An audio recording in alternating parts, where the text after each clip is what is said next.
ਸਾਰਿਆਂ ਦੇ ਆਉਣ ਦਾ ਬਹੁਤ-ਬਹੁਤ ਸ਼ੁਕਰੀਆ। ਜੀ ਆਇਆਂ ਨੂੰ। ਅੱਜ ਅਸੀਂ ਨੈਣ ਸੁਖ ਦੀ ਕਿਤਾਬ ਜੋਗੀ ਸਪਤਰਾ ਦੀ ਮੁੱਖ ਵਿਖਾਲੀ ਲਈ ਇਕੱਠੇ ਹੋਏ ਹਾਂ ਤੇ ਸਾਡੇ ਨਾਲ ਤਿੰਨ ਹੋਰ ਮਿੱਤਰ ਨੇ। ਇਹਨਾਂ ਦੇ ਪਹਿਲੇ ਥੋੜਾ ਬਹੁਤਾ ਤਾਰਫ ਕਰਾ ਦਿੰਦੇ। ਮੈਂ ਆਪਣੇ ਤੋਂ ਸ਼ੁਰੂ ਕਰਨਾ। ਮੇਰਾ ਨਾਮ ਨਵੀਦ ਆਲਮ ਹੈ ਤੇ ਮੈਂ ਇੱਥੇ ਲਾਹੌਰ ਵਿੱਚ ਪੰਜਾਬੀ ਤੇ ਅੰਗਰੇਜ਼ੀ ਦੋਈ ਜ਼ਬਾਨਾਂ ਪੜ੍ਹਾਉਂਦਾ ਵਾਂ।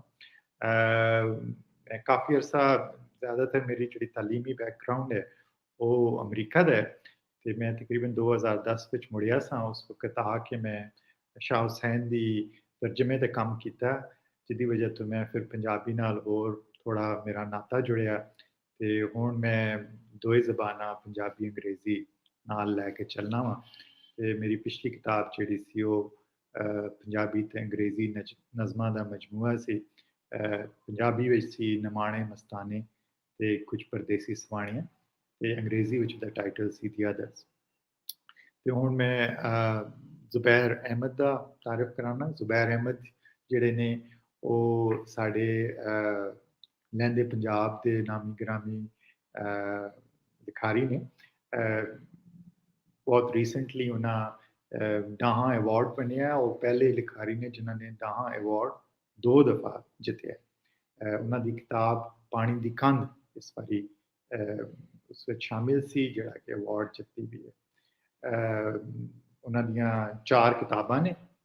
मेरा 4 नंबर अगे पिछे कर दिता ते ज़ुबैर होरी जिहड़े ने वो आपे ओदी असलाह कर देंगे। ते उन्हां फिक्शन भी लिखी है, पोइट्री भी लिखी है ते नॉन फिक्शन भी लिखी है। काफ़ी अरसे तक वो लाहौर विच अंग्रेज़ी पढ़ाते रहे ने ते हुण वो रिटायर्ड प्रोफैसर ने। साडे अगले जिहड़े मेहमान ने वो मंशा जी मिशा जी सॉरी मिशा जी अमृतसर तो सानू ज्वाइन कर रहे हैं। उन्हां नैन सुख दी किताब जिहड़ी है वो गुरमुखी विच छापी। वो उन्हां दा जिहड़ा है सॉरी मैं लिखे सन नोट सचल प्रकाशन ते सचल प्रकाशन उन्हां दा पब्लिशिंग हाउस है ते बड़े चढ़दे पंजाब विच काफ़ी काम करते रहे ने। मैनू इस गल की बड़ी खुशी है कि वो जिहड़ा भी काम उन्हां कीता है उहदे विच उन्हां लਹਿੰਦੇ ते चढ़दे पंजाब नू हर तरीके नाल जोड़न की कोशिश की है। शाहमुखी दी किताबां जिहड़ियां ने वो गुरमुखी विच लैके आए ने ते इसदी असीं बड़े शुक्रमंद हां कि उन्हां इस तरीके नाल दोवां पंजाबां दी आपस विच जोड़ कीता है। खालिद हुसैन जिहड़े ने ये लिखारी भी ने, रिटायर्ड ब्यूरोक्रेट भी ने, अवार्ड याफ्ता राइटर भी ने ते पंजाबी विच इस वक्त मेरे ख्याल कश्मीर में जो बैठे ने ते ये भी अपने बारे च होर दस सकते हैं। मैं साड़ी प्रोग्राम की जिहड़ी तरतीब है वो इंज होएगी कि मैं थोड़ी जी गल करांगा नैन सुख की किताब के बारे च। उदों बाद फिर मैं नैन सुख नू दावत देंगा कि वो अपनी एक कहानी जिहड़ी है वो साडे नाल सांझी करन। उदों बाद फिर ज़ुबैर साहब, फिर मिशा जी ते फिर खालिद साहब ये अपने अपने ख्यालात साडे नाल सांझे करनगे। ते मेरी जिहड़ी गलबात है वो मेरे ख्याल विच जिहड़ा सरनामा या टाइटल है मैं उहदे ते थोड़ी जी चानन पावांगा कि जोगी सप्तरा ए जिहड़े 3 लफ्ज़ ने इन्हां दे बारे च कि जोगी जिहड़ा है नैन सुख दा जिहड़ा काम सामने आंदा है ते जिहदे वास्ते असीं उन्हां दी काम विच बड़ी नुमायां पहलू वेखने आ वो है कि ये तारीख ते वो जिस तरह खोज लाते हैं चीज़ों नू फरोलते हैं ते जिहड़ी नवीं चीज़ां सामने कढ़ के लैके आते हैं उहदे विच ये पहली कहानी जिहड़ी है या पूरी किताब भी जिहड़ी है वो बड़ी चंगा उहदा उस चीज़ का इजहार करती है। मिसाल के तौर पर जोगी जिहड़ा हुण जोगी साड़ी रीत विच जिहड़ी पुरानी रीत असीं वेखी जाए ते उस विच असीं उसनूं अपना एक कलाकार भी मनने वो शायर भी है वो ਫਕੀਰ ਵੀ ਹੈ ਜਿਸਨੂੰ ਅਸਲ ਫਕੀਰ ਆਖਿਆ ਜਾ ਸਕਦਾ ਹੈ। ਤੇ ਕਹਾਣੀ ਵਿੱਚ ਵੀ ਫਕੀਰੀਆ ਨਾਂ ਦਾ ਜਿਹੜਾ ਪਾਤਰ ਕੈਰੈਕਟਰ ਹੈ ਉਹ ਉਹਦਾ ਪੋਤਾ ਹੈ। ਲੇਕਿਨ ਮੇਰੇ ਖਿਆਲ ਵਿੱਚ ਨੈਣ ਸੁਖ ਉਸਨੂੰ ਜੋੜਨ ਦੀ ਕੋਸ਼ਿਸ਼ ਕਰਦੇ ਨੇ ਕਿ ਪੰਜਾਬ ਦਾ ਅਸਲੀ ਫਕੀਰ ਇਹ ਜੋਗੀ ਸੀ। ਲੇਕਿਨ ਜੋਗੀ ਇਸ ਜ਼ਮਾਨੇ 'ਚ ਸਾਡੇ ਵਕਤ ਤੱਕ ਆਉਣ ਤੀਕਰ ਉਹਦੀ ਉਹ ਕਦਰ ਨਹੀਂ ਰਹੀ। ਉਹਦੇ ਵਿੱਚ ਉਹ ਸਲਾਹੀਤਾਂ ਜਿਹੜੀਆਂ ਮੰਨੀਆਂ ਜਾਂਦੀਆਂ ਸਨ ਉਹਦੇ ਤੋਂ ਉਹ ਵੱਖਰਾ ਹੋ ਚੁੱਕਿਆ ਹੈ।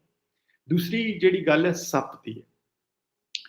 ਸੱਪ ਮੇਰੇ ਖਿਆਲ ਵਿੱਚ ਕੁਦਰਤ ਦੀ ਇੱਕ ਨੁਮਾਇੰਦਗੀ ਵੀ ਹੈ ਇਸ ਕਿਤਾਬ ਵਿੱਚ। ਤੇ ਸੱਪ ਤੇ ਗੱਲ ਕਰਦਿਆਂ ਕਰਦਿਆਂ ਮੈਂ ਕੱਲ ਦੀ ਗੱਲ ਹੈ, ਮੈਂ ਨੈਣ ਸੁਖ ਨਾਲ ਬੈਠਿਆ ਸਾਂ। ਮੈਂ ਆਖਿਆ ਕਿ ਮੈਨੂੰ ਯਾਦ ਹੈ ਕਿ ਸਾਡੇ ਜਿਹੜੇ ਗੁਰੂ ਨੇ ਉਸਤਾਦ ਨੇ ਉਹਨਾਂ ਨੂੰ ਮੰਨਦੇ ਆ, ਨਜਮ ਹੁਸੈਨ ਸੈयद ਲਾਹੌਰ ਦੀ ਬੜੀ ਵੱਡੀ ਸ਼ਖਸੀਅਤ ਨੇ ਪੰਜਾਬੀ ਅਦਬ ਦੇ ਲਿਹਾਜ਼ ਨਾਲ। ਤੇ ਇੱਕ ਵਾਰੀ ਉਹਨਾਂ ਦੀ ਸੰਗਤ ਵਿੱਚ ਕਿਸੇ ਗੱਲ ਚਲਦਿਆਂ ਚਲਦਿਆਂ ਉਹਨਾਂ ਦੀ ਇੱਕ ਨਜ਼ਮ ਦੇ ਬਾਰੇ, ਕਾਫੀ ਪੁਰਾਣੀ ਲਿਖੀ ਨਜ਼ਮ ਸੀ, ਉਹਦੇ ਬਾਰੇ 'ਚ ਅਸੀਂ ਗੱਲ ਕਰ ਰਹੇ ਸਾਂ ਤੇ ਕਿਸੇ ਮੈਂਸ਼ਨ ਕੀਤੀ ਉਹ ਨਜ਼ਮ।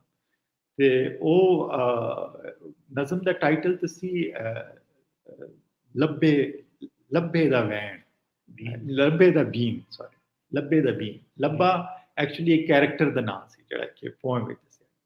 ਤੇ ਉਸ ਨਜ਼ਮ ਵਿੱਚ ਜਿਸ ਵਕਤ ਅਸਾਂ ਦੋਵਾਂ ਰਲ ਕੇ ਪੜ੍ਹੀ ਇਹ ਨਜ਼ਮ ਤੇ ਨੈਣ ਸੁਖ ਇੱਕਦਮ ਉੱਠ ਕੇ ਉਹਨਾਂ ਆਖਿਆ ਕਿ ਇਹੀ ਗੱਲ ਤੇ ਮੈਂ ਕਰਨਾ ਚਾਹ ਰਿਹਾ ਸਾਂ, ਇਹੀ ਗੱਲ ਜਿਹੜੀ ਹੈ ਨਾ ਉਸ ਨੱਪ ਲਈ ਹੈ। ਤੇ ਉਹ ਨਜ਼ਮ ਦੇ ਮੈਂ ਕੁਝ ਜਿਹੜੇ ਸ਼ੇਰ ਨੇ ਉਹ ਤੁਹਾਡੇ ਲਈ ਪੜ੍ਹਨਾ ਵਾ। ਸੱਪ ਦੇ ਬਾਰੇ ਨੇ। ਸੱਪ ਅਲਫ ਜੇ ਹਸਤੀ ਆਪਣੀ ਬੇਵਾਚਿਆਂ ਹੋਈਏ ਗੈਰ। ਸੱਪ ਅਲਫ ਜੇ ਹਸਤੀ ਆਪਣੀ ਬੇਵਾਚਿਆਂ ਹੋਈਏ ਗੈਰ।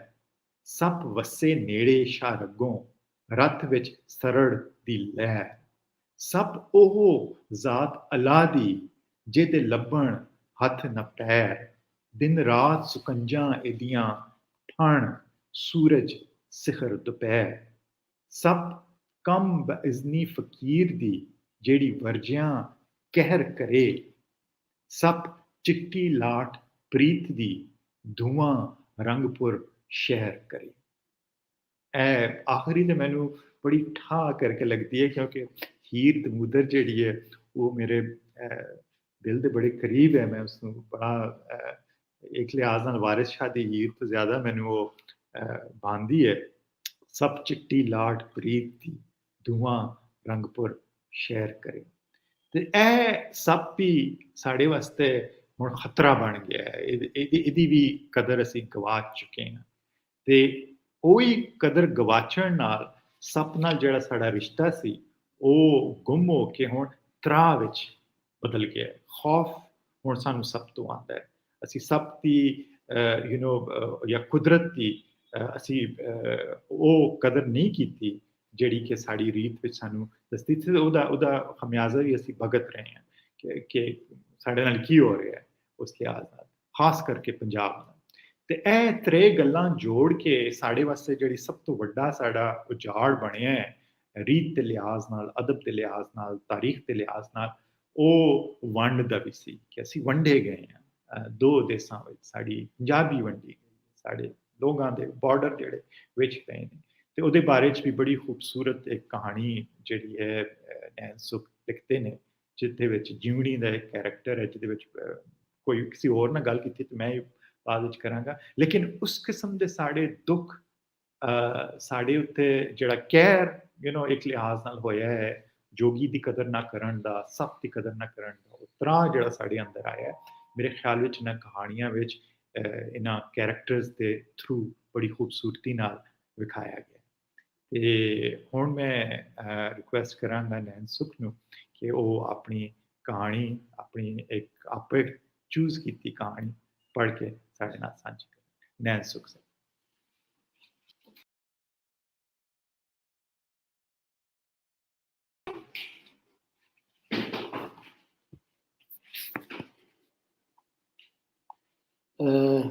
ਮੈਂ ਇੱਕ ਕਹਾਣੀ ਵਾਬਰੋਲ ਹੈ ਉਹਦਾ ਕੁਝ ਹਿੱਸਾ ਪੜ੍ਹ ਦੇਣਾ, ਪੂਰੀ ਕਹਾਣੀ ਤੇ ਪਰ ਬਹੁਤ ਵੇਲਾ ਲੱਗੇਗਾ।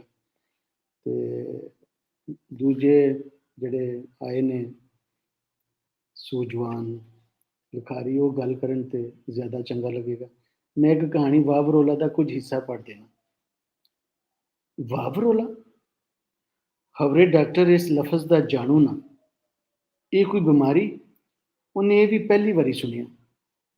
ਘਰ ਆਏ ਜੂਨੀਅਰ ਡਾਕਟਰ ਨੂੰ ਬਸ਼ੀਰ ਪੇਂਡੂ ਇਹ ਤੇ ਸਮਝਾ ਬੁਝਾ ਲਿਆ ਕਿ ਵਾਵਰੋਲਾ ਕੀ, ਜਿਹੜਾ ਵਲਾਵੇਂ ਖਾਂਦਿਆਂ ਉੱਤੇ ਨੂੰ ਜਾਂਦੀ ਵਾਹ ਡਸਟ ਡੈਵਲ ਬਣਿਆ, ਉਹਨੂੰ ਬਿਮਾਰੀ ਕਹਿਣਾ ਇਹ ਨਖੇੜਾ ਨਾ ਹੋ ਸਕਿਆ।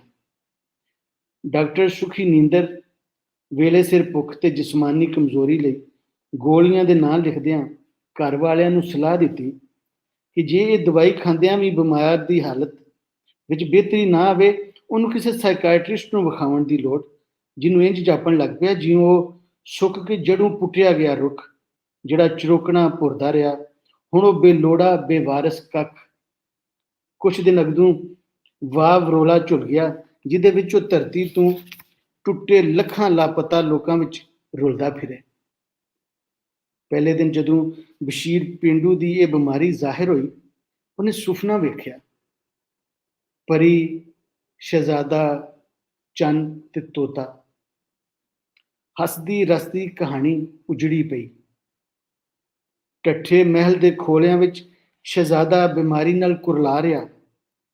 ਝੜ ਗਏ ਪਰਾਂ ਵਾਲੀ ਪਰੀ, ਜਿਹਨੂੰ ਜਿੰਨ ਕੈਦ ਕੀਤਾ, ਉਹ ਮਦਦ ਲਈ ਪੁਕਾਰੇ ਪਈ।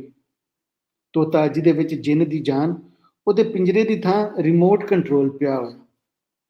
ਤੇ ਜਿੰਨ ਆਪ ਕਿੱਥੇ? ਉਹਦੀਆਂ ਨਜ਼ਰਾਂ ਚਕਰਾ ਗਈਆਂ।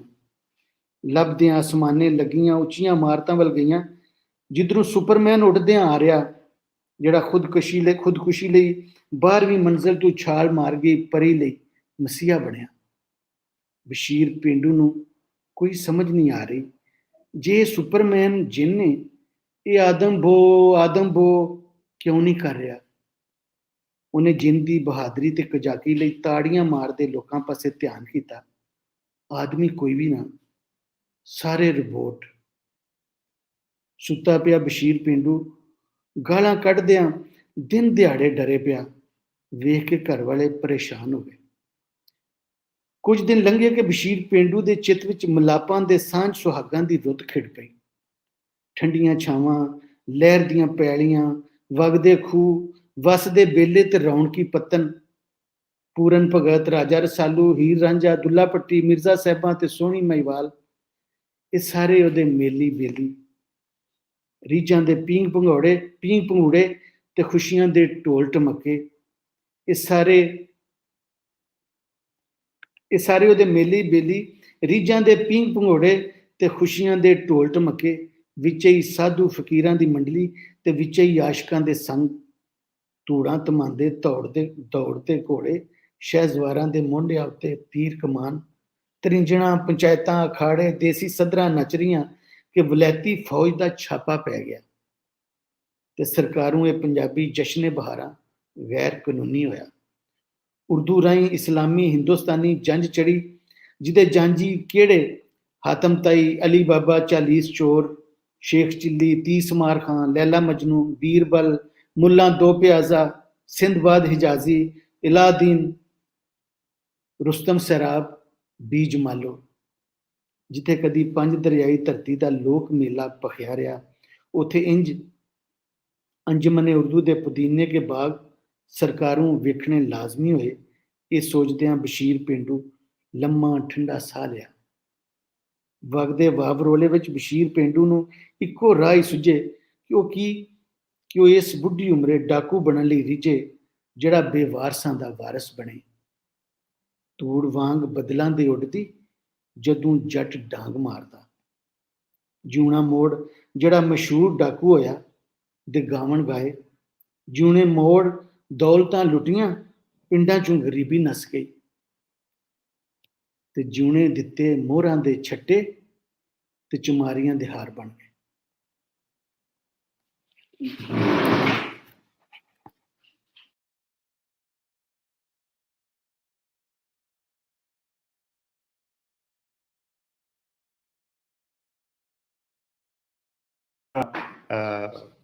ਜ਼ੁਬੈਰ ਅਹਿਮਦ कि ज़ुबैर अहमद ਜਿਹੜੇ ਕਿ ਇਸ ਕਿਤਾਬ ਦੇ ਪ੍ਰਕਾਸ਼ਕ ਵੀ ਨੇ ਕਿਤਾਬ ਤਰਿੰਜਨ ਤੋਂ ਇਹ ਕਿਤਾਬ ਛਪੀ ਸ਼ਾਹਮੁਖੀ ਵਿੱਚ ਤੇ ਉਹ ਕੁਝ ਸਾਨੂੰ ਦੱਸਣ ਆਪਣੇ ਖਿਆਲ ਸਾਂਝੇ ਕਰਨ ਸਭ ਤੋਂ ਪਹਿਲੇ ਤੇ ਮੈਂ ਤੋਹੀਦ ਚੱਠਾ ਸਾਹਿਬ ਨੂੰ ਔਰ ਖੋਲਾ ਚੀਮਾ ਜੀ ਨੂੰ ਮੁਬਾਰਕਬਾਦ ਦੇਣਾ 6ਵਾਂ ਜਿਹੜਾ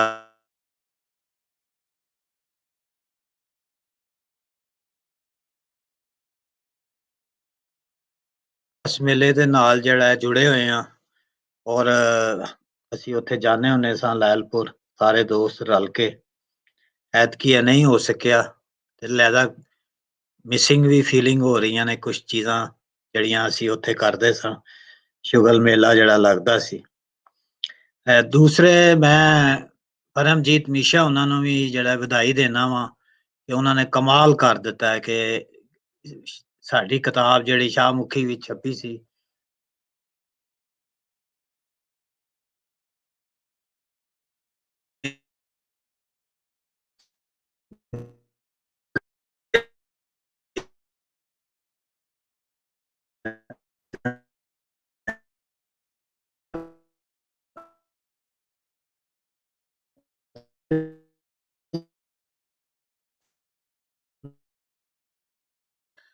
सोलह साल तो ਅਸੀਂ ਛਾਪ ਰਹੇ ਹਾਂ ਔਰ ਐਕਸਕਲੂਸਿਵਲੀ ਇਹ ਸਿਰਫ ਪੰਜਾਬੀ ਪਬਲਿਸ਼ਿੰਗ ਦਾ ਹੀ ਅਦਾਰਾ ਹੈ ਤੇ ਮੈਂ ਇਹਦੇ ਤੋਂ ਕਦੀ ਜਿਹੜਾ ਹੈ ਇਹਦੇ ਤੋਂ ਕੋਈ ਜਗ੍ਹਾ ਨਹੀਂ ਕਦੀ ਲਿਆ ਔਰ ਪੈਟਰੋਲ ਵੀ ਮੈਂ ਪੱਲਿਓਂ ਹੀ ਖਰਚਣਾ ਆਸ ਹੈਗੀ ਹੈ ਕਿ ਆਪਣੇ ਪੈਰਾਂ ਦੇ ਉੱਤੇ ਖੜੀ ਹੋ ਜਾਏ ਪੰਜਾਬੀ ਕਿਤਾਬਾਂ ਦਾ ਸੈਂਟਰ ਬਣ ਜਾਏ ਔਰ ਸਾਨੂੰ ਇਹ ਮਾਣ ਹੈ ਕਿ ਅਸੀਂ ਨੈਣ ਸੁਖ ਦੀ ਕਿਤਾਬ ਇੰਟਰਨੈਟ ਛਪੀ ਹੈ ਔਰ ਅਗਲੀ ਜਿਹੜਾ ਇੱਕ ਨਾਵਲ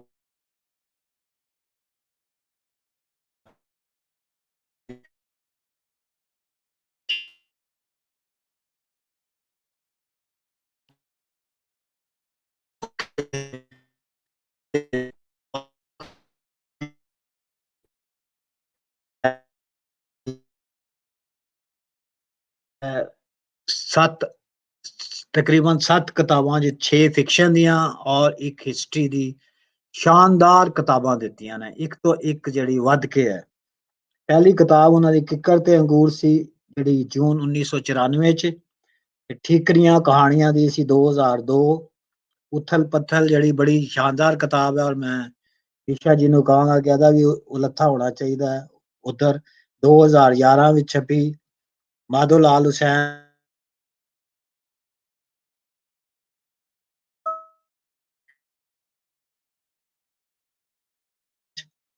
ਧਰਤੀ ਪੰਜ ਦਰਿਆਈ ਜਿਹੜੀ ਹੈ 2019 ਚ ਜਿਹੜੀ ਪਰਚੋਲ ਦੀ ਕਿਤਾਬ ਹੈ ਔਰ ਹੁਣ ਜਿਹੜਾ ਹੈ ਜੋਗੀ ਸਭ ਤੇ ਤਰ੍ਹਾਂ ਇਹ ਤੁਹਾਡੇ ਹੱਥ ਵਿੱਚ ਹੈ ਇੱਕ ਸਵਾਲ ਬੜਾ ਮੈਨੂੰ ਜਿਹੜਾ ਨੈਣ ਸੁਖ ਨੂੰ ਪੜ੍ਹਦੇ ਹਮੇਸ਼ਾ ਮਹਿਸੂਸ ਹੁੰਦਾ ਹੈ ਉਹ ਕਿ ਨੈਣ ਸੁਖ ਜਿਹੜੀਆਂ ਕਹਾਣੀਆਂ ਲਿਖਦਾ ਹੈ ਉਹਦਾ ਸੋਰਸ ਮਟੀਰੀਅਲ ਕੀ ਹੈ ਉਹਦਾ ਜਿਹੜਾ ਅਸਲਾ ਹੈ ਲਖਾਰੀ ਦਾ ਅਸਲਾ ਉਹ ਕਿੱਥੋਂ ਆਉਂਦਾ ਹੈ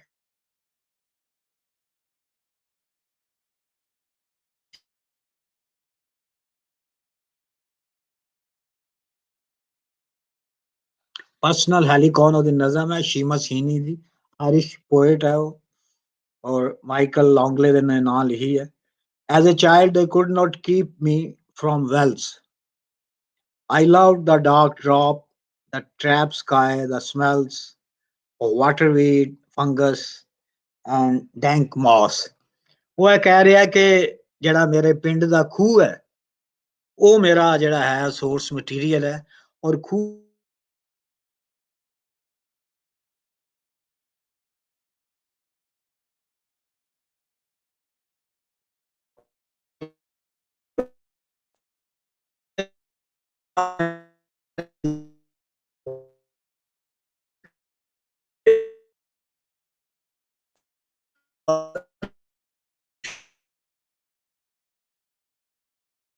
ਹੈ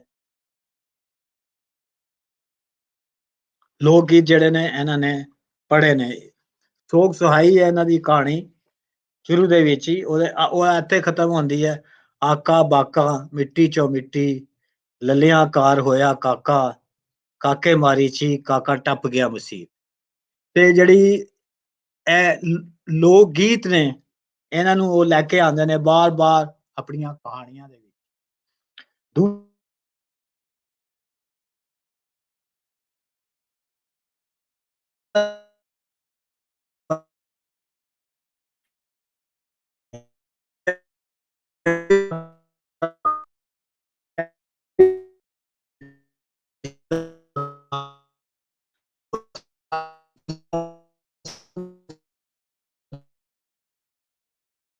ਆ ਰਹੀ ਹੈ ਉਹਨਾਂ ਨੂੰ ਇਹਨਾਂ ਨੇ ਜੋੜਿਆ ਟ੍ਰੈਡੀਸ਼ਨ ਦੇ ਨਾਲ, ਇਹਨਾਂ ਨੇ ਇਹਨੂੰ ਜੋੜਿਆ ਉਹਨਾਂ ਨੇ। ਇਸ ਤਰ੍ਹਾਂ ਸਾਈਂ ਮੈਂ ਚੰਨਨ ਪੀਰ ਜਿਹੜੀ ਕਹਾਣੀ ਹੈ ਉਹਦੇ ਵਿੱਚ ਸਖੀ ਸਰਵਰ ਬਾਰੇ, ਉਹਦੇ ਵਿੱਚ ਤੁਸੀਂ ਦੇਖੋ ਤਾਰੀਖ ਵੀ ਆ ਰਹੀ ਹੈ, ਮਾਈਥੋਲੋਜੀ ਵੀ ਆ ਰਹੀ ਹੈ, ਔਰਲ ਹਿਸਟਰੀ ਵੀ ਆ ਰਹੀ ਹੈ, ਟ੍ਰੈਡੀਸ਼ਨਸ ਵੀ ਆ ਰਹੀਆਂ ਨੇ, ਔਰ ਪੰਜਾਬ ਦਾ ਸਾਰਾ ਰੈਤਲ ਬੈਤਲ ਕਲਚਰ ਉਹ ਸਾਰੀਆਂ ਚੀਜ਼ਾਂ ਉਹ ਲੈ ਕੇ ਆ ਰਹੇ ਨੇ। ਤੀਸਰਾ ਜਿਹੜਾ ਪੁਆਇੰਟ ਇਹਨਾਂ ਚਾਹੁੰਦਾ ਹੈ ਜਿਹਦੇ ਤੇ ਬਹੁਤ ਜ਼ਿਆਦਾ ਇਹਨਾਂ ਨੇ ਰਿਸਰਚ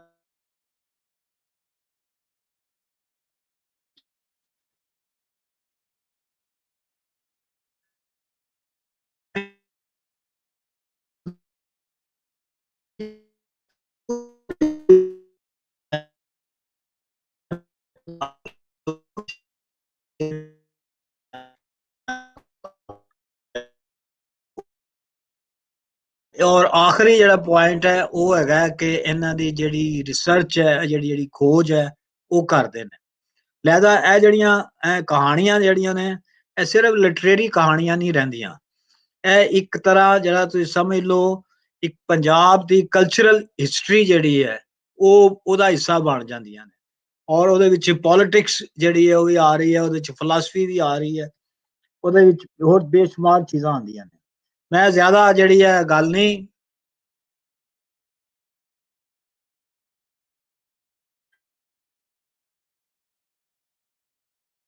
ਜਿਹੜੀਆਂ ਬੜੀਆਂ ਸੋਹਣੀਆਂ ਕਹਾਣੀਆਂ ਨੇ ਮੈਨੂੰ ਜਿਹੜੀਆਂ ਚੰਗੀਆਂ ਲੱਗੀਆਂ ਨੇ ਉਹ ਚ ਜੋਗੀ ਸਪਤਰਾ ਹੈ, ਸੋਗ ਸੁਹਾਈ ਹੈ, ਨਾਨੀ ਚਵਾਨੀ ਲੱਭਦੀ ਫਿਰੇ ਤੇ ਹੋਰ ਇਸ ਤਰ੍ਹਾਂ ਦੀਆਂ ਗੱਲਾਂ ਨੇ।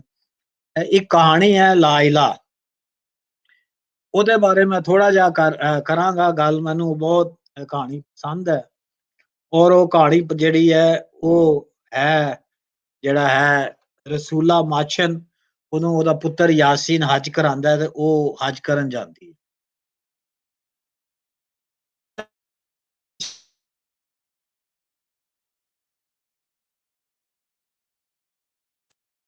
ਅਜੀ ਲੋਕ ਮੱਕੇ ਵੱਲ ਜਾਂਦੇ, ਮੇਰਾ ਰਾਂਝਾ ਮਾਹੀ ਮੱਕਾ। ਬੁੱਲੇ ਸ਼ਾਹ ਦੀ ਵੀ ਕਾਫੀ ਹੈ, ਮੈਂ ਕਿਉਂ ਕਰ ਜਾਵਾਂ ਮੱਕੇ ਨੂੰ, ਦਿਲ ਲੋਚੇ ਤਖਤ ਹਜ਼ਾਰੇ ਨੂੰ, ਲੋਕ ਸਜਦਾ ਕਾਬੇ ਨੂੰ ਕਰਦੇ, ਸਾਡਾ ਸਜਦਾ ਯਾਰ ਪਿਆਰੇ ਨੂੰ। ਉਹਨੇ ਸੁਲਤਾਨ ਬਾਹੂ ਨੇ ਵੀ ਲਿਖਿਆ ਹੈ। ਹੋਰ ਕਾਫੀਆਂ ਸਾਡੀ ਬੜੀ ਮੁਸਲਸਲ ਜਿਹੜੀ ਹੈ ਇੱਕ ਰੀਕਰੈਂਟ ਥੀਮ ਹੈ ਸਾਡੀ ਸ਼ਾਇਰੀ ਦੇ ਵਿੱਚ। ਤੇ ਨੈਣ ਸੁਖ ਹੋਣਾ ਨੇ ਇਹਨੂੰ ਇੱਕ ਫਿਕਸ਼ਨ ਦੇ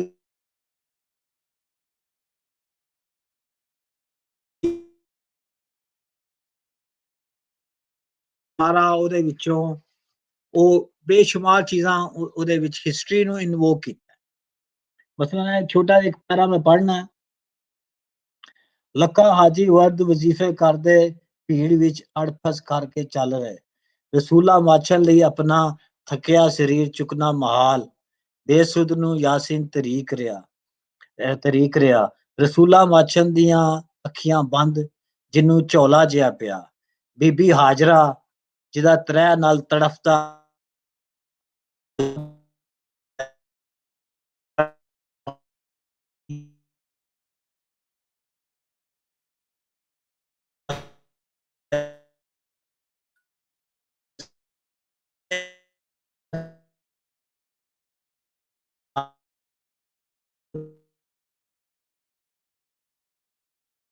ਕਿ ਉਹਦੇ ਪੁੱਤਰ ਨੂੰ ਕੋਈ ਖੂਨੀ ਜੰਗਲੀ ਜਨੌਰ ਚੀਰ ਫਾੜ ਨਾ ਜਾਏ, ਡੂੰਗੀ ਥਾਂ ਆਵੇ ਜਿੱਥੇ ਉਹਦਾ ਪੁੱਤਰ ਉਹਨੂੰ ਨਜ਼ਰੀ ਨਾ ਆਵੇ, ਉਥੋਂ ਭੱਜਦਿਆਂ ਨੰਗੇ, ਬੇਬੇ ਹੋਸ਼ ਕਰ ਬੇਬੇ, ਰਸੂਲਾਂ ਅੱਖਾਂ ਚਮਕਦਿਆਂ ਲਾ ਇਲਾ, ਬੇਬੇ ਇਹ ਹੱਜ ਦਾ ਆਖਰੀ ਰੁਕਨ, ਰਸੂਲਾਂ ਦੀਆਂ ਅੱਖਾਂ ਫੇਰ ਬੰਦ, ਉਹ ਕਿਵੇਂ ਅੱਗੇ ਵਧੇ, ਉਹਦੇ ਸਿਰ ਉੱਤੇ ਬਾਲਣ ਦੀ ਗਠੜੀ, ਜਿਹਨੂੰ ਉਹਨੇ ਸੱਜਾ ਹੱਥ ਪਾਇਆ ਹੋਇਆ ਤੇ ਖੱਬੇ ਹੱਥ ਵਿੱਚ ਗਾਂ ਦੀ ਰੱਸੀ, ਜਿਹੜੀ ਉਹਨੂੰ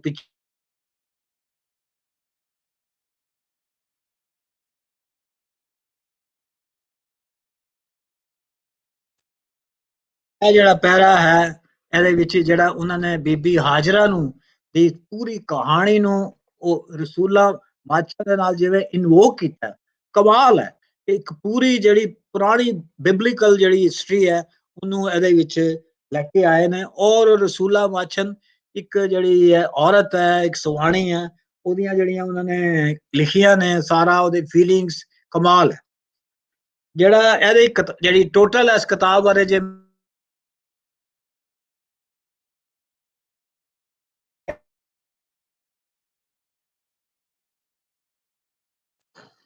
ਉਹ ਸਿਖਰ ਦੇ ਉੱਤੇ ਹੈ ਤੇ ਸਟੋਰੀ ਟੈਲਿੰਗ ਜਿਹੜੀ ਹੈ ਉਹਦੇ ਵਿੱਚ। ਔਰ ਉਹ ਜਿਸ ਤਰ੍ਹਾਂ ਚੀਜ਼ਾਂ ਨੂੰ ਇੱਕ ਹੁਣੀ ਇਹਨਾਂ ਨੇ ਖੁਦ ਵੀ ਪੜ੍ਹੀ ਹੈ ਇੱਕ ਕਹਾਣੀ ਦਾ ਕੁਛ ਹਿੱਸਾ, ਜਿਵੇਂ ਕਨੈਕਟਡ ਨੇ ਚੀਜ਼ਾਂ, ਜਿਵੇਂ ਡਿਟੇਲਸ ਆ ਰਹੀਆਂ ਨੇ। ਔਰ ਨਾਲੋਂ ਨਾਲ ਉਹ ਜਿਹੜਾ ਕਹਾਣੀ ਜਿਹੜੀ ਉਹਨਾਂ ਨੇ ਕਰਨੀ ਹੈ, ਕਿੱਥੇ ਮੁਕਾਣੀ ਹੈ, ਉਹਦਾ ਜਿਹੜਾ ਹੈ ਧਿਆਨ ਉਹ ਵੀ ਗੁਆਚਣ ਨਹੀਂ ਦਿੰਦੇ। ਉਹ ਸਾਰੀਆਂ ਡਿਟੇਲ ਦੇ ਬਾਵਜੂਦ ਜਿਹੜਾ ਕਹਾਣੀਕਾਰੀ ਹੈ ਜਾਂ ਜਿਹੜੀ ਕਹਾਣੀ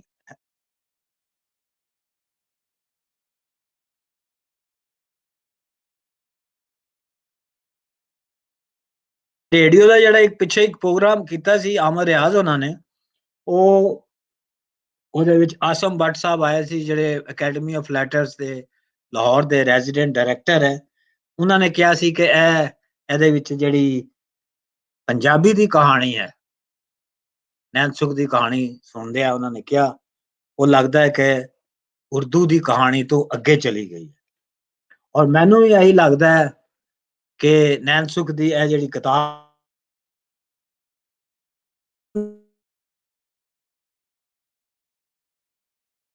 ਔਰ ਪੰਜਾਬੀ ਦਾ ਜਿਹੜਾ ਪੜਿਆਰ ਹੈ ਉਹ ਡਟ ਵੱਟ ਕੇ ਕਹਿ ਸਕਦਾ ਹੈ ਕਿ ਸਾਡੇ ਕੋਲ ਜੋਗੀ ਸਭ ਤੇ ਤਰਾ ਵਰਗੀ ਕਹਾਣੀਆਂ ਦੀ ਕਿਤਾਬ ਹੈ।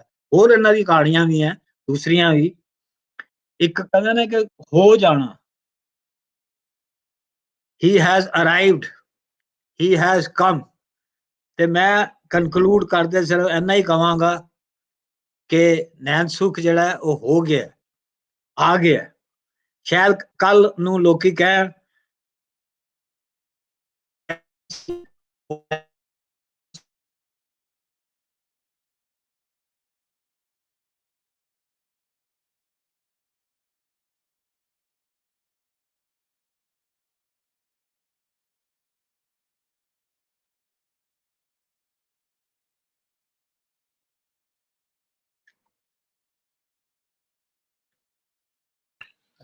अच्छा जी, बहुत बहुत शुक्रिया जुबैर जी ਤੁਹਾਡੇ ਖਿਆਲ ਸ਼ੇਅਰ ਕਰਨ ਦਾ।